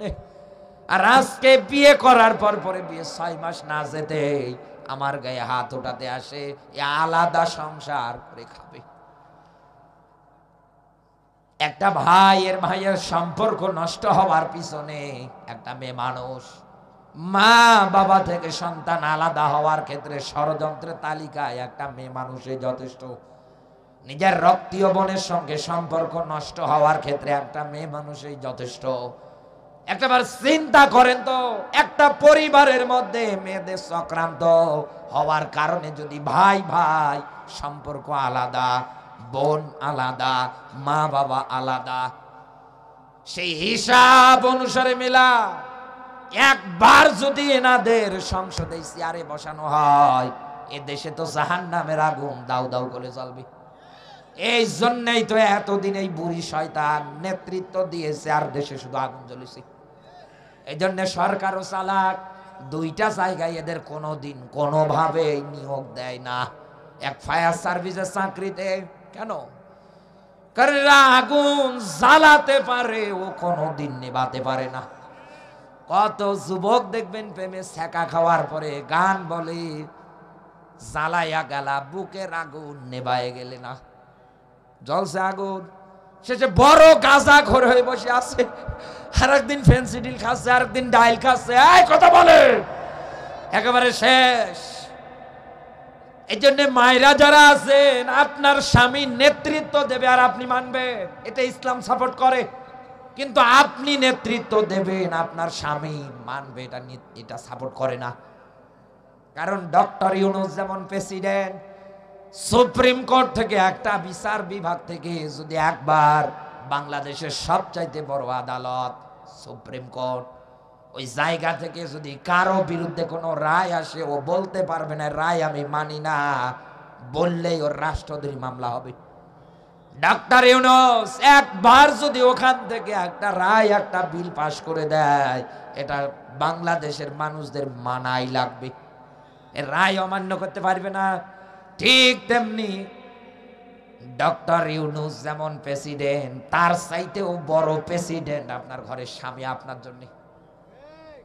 উনি তো মানুষের রায় আর ভোটে প্রেসিডেন্ট, আর আপনার স্বামীকে আল্লাহ নিজে মনোনীত করেছেন। রাসূল এই জন্য জানিয়েছেন, আল্লাহর পরে কাউকে যদি সেজদা দেওয়ার অনুমতি অর্ডার জায়েজ থাকতো, পৃথিবীর সব নারীদের বলা হতো তার স্বামীর পায়ে সেজদা করো। মহান স্বামী।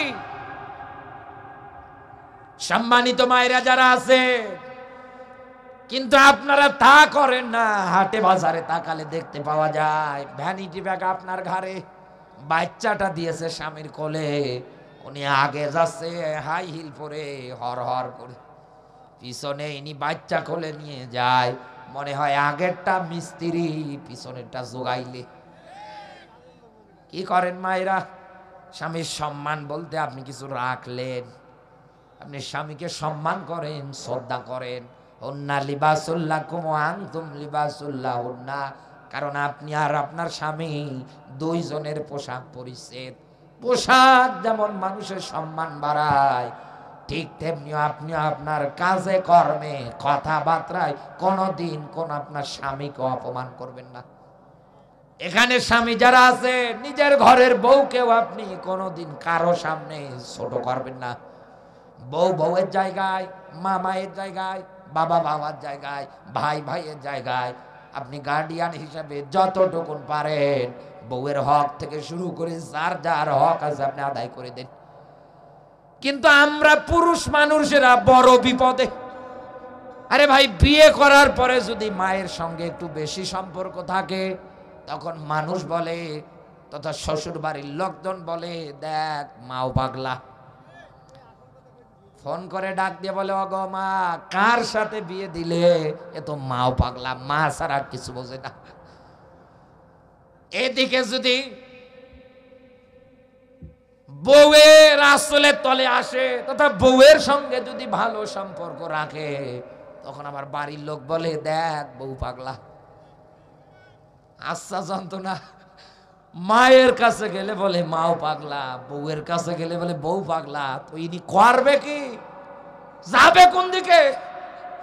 এজন্য আমি বলে গেলাম, বউ বউয়ের জায়গায়, মা মায়ের জায়গায়। এক কথা বলেন না কেন?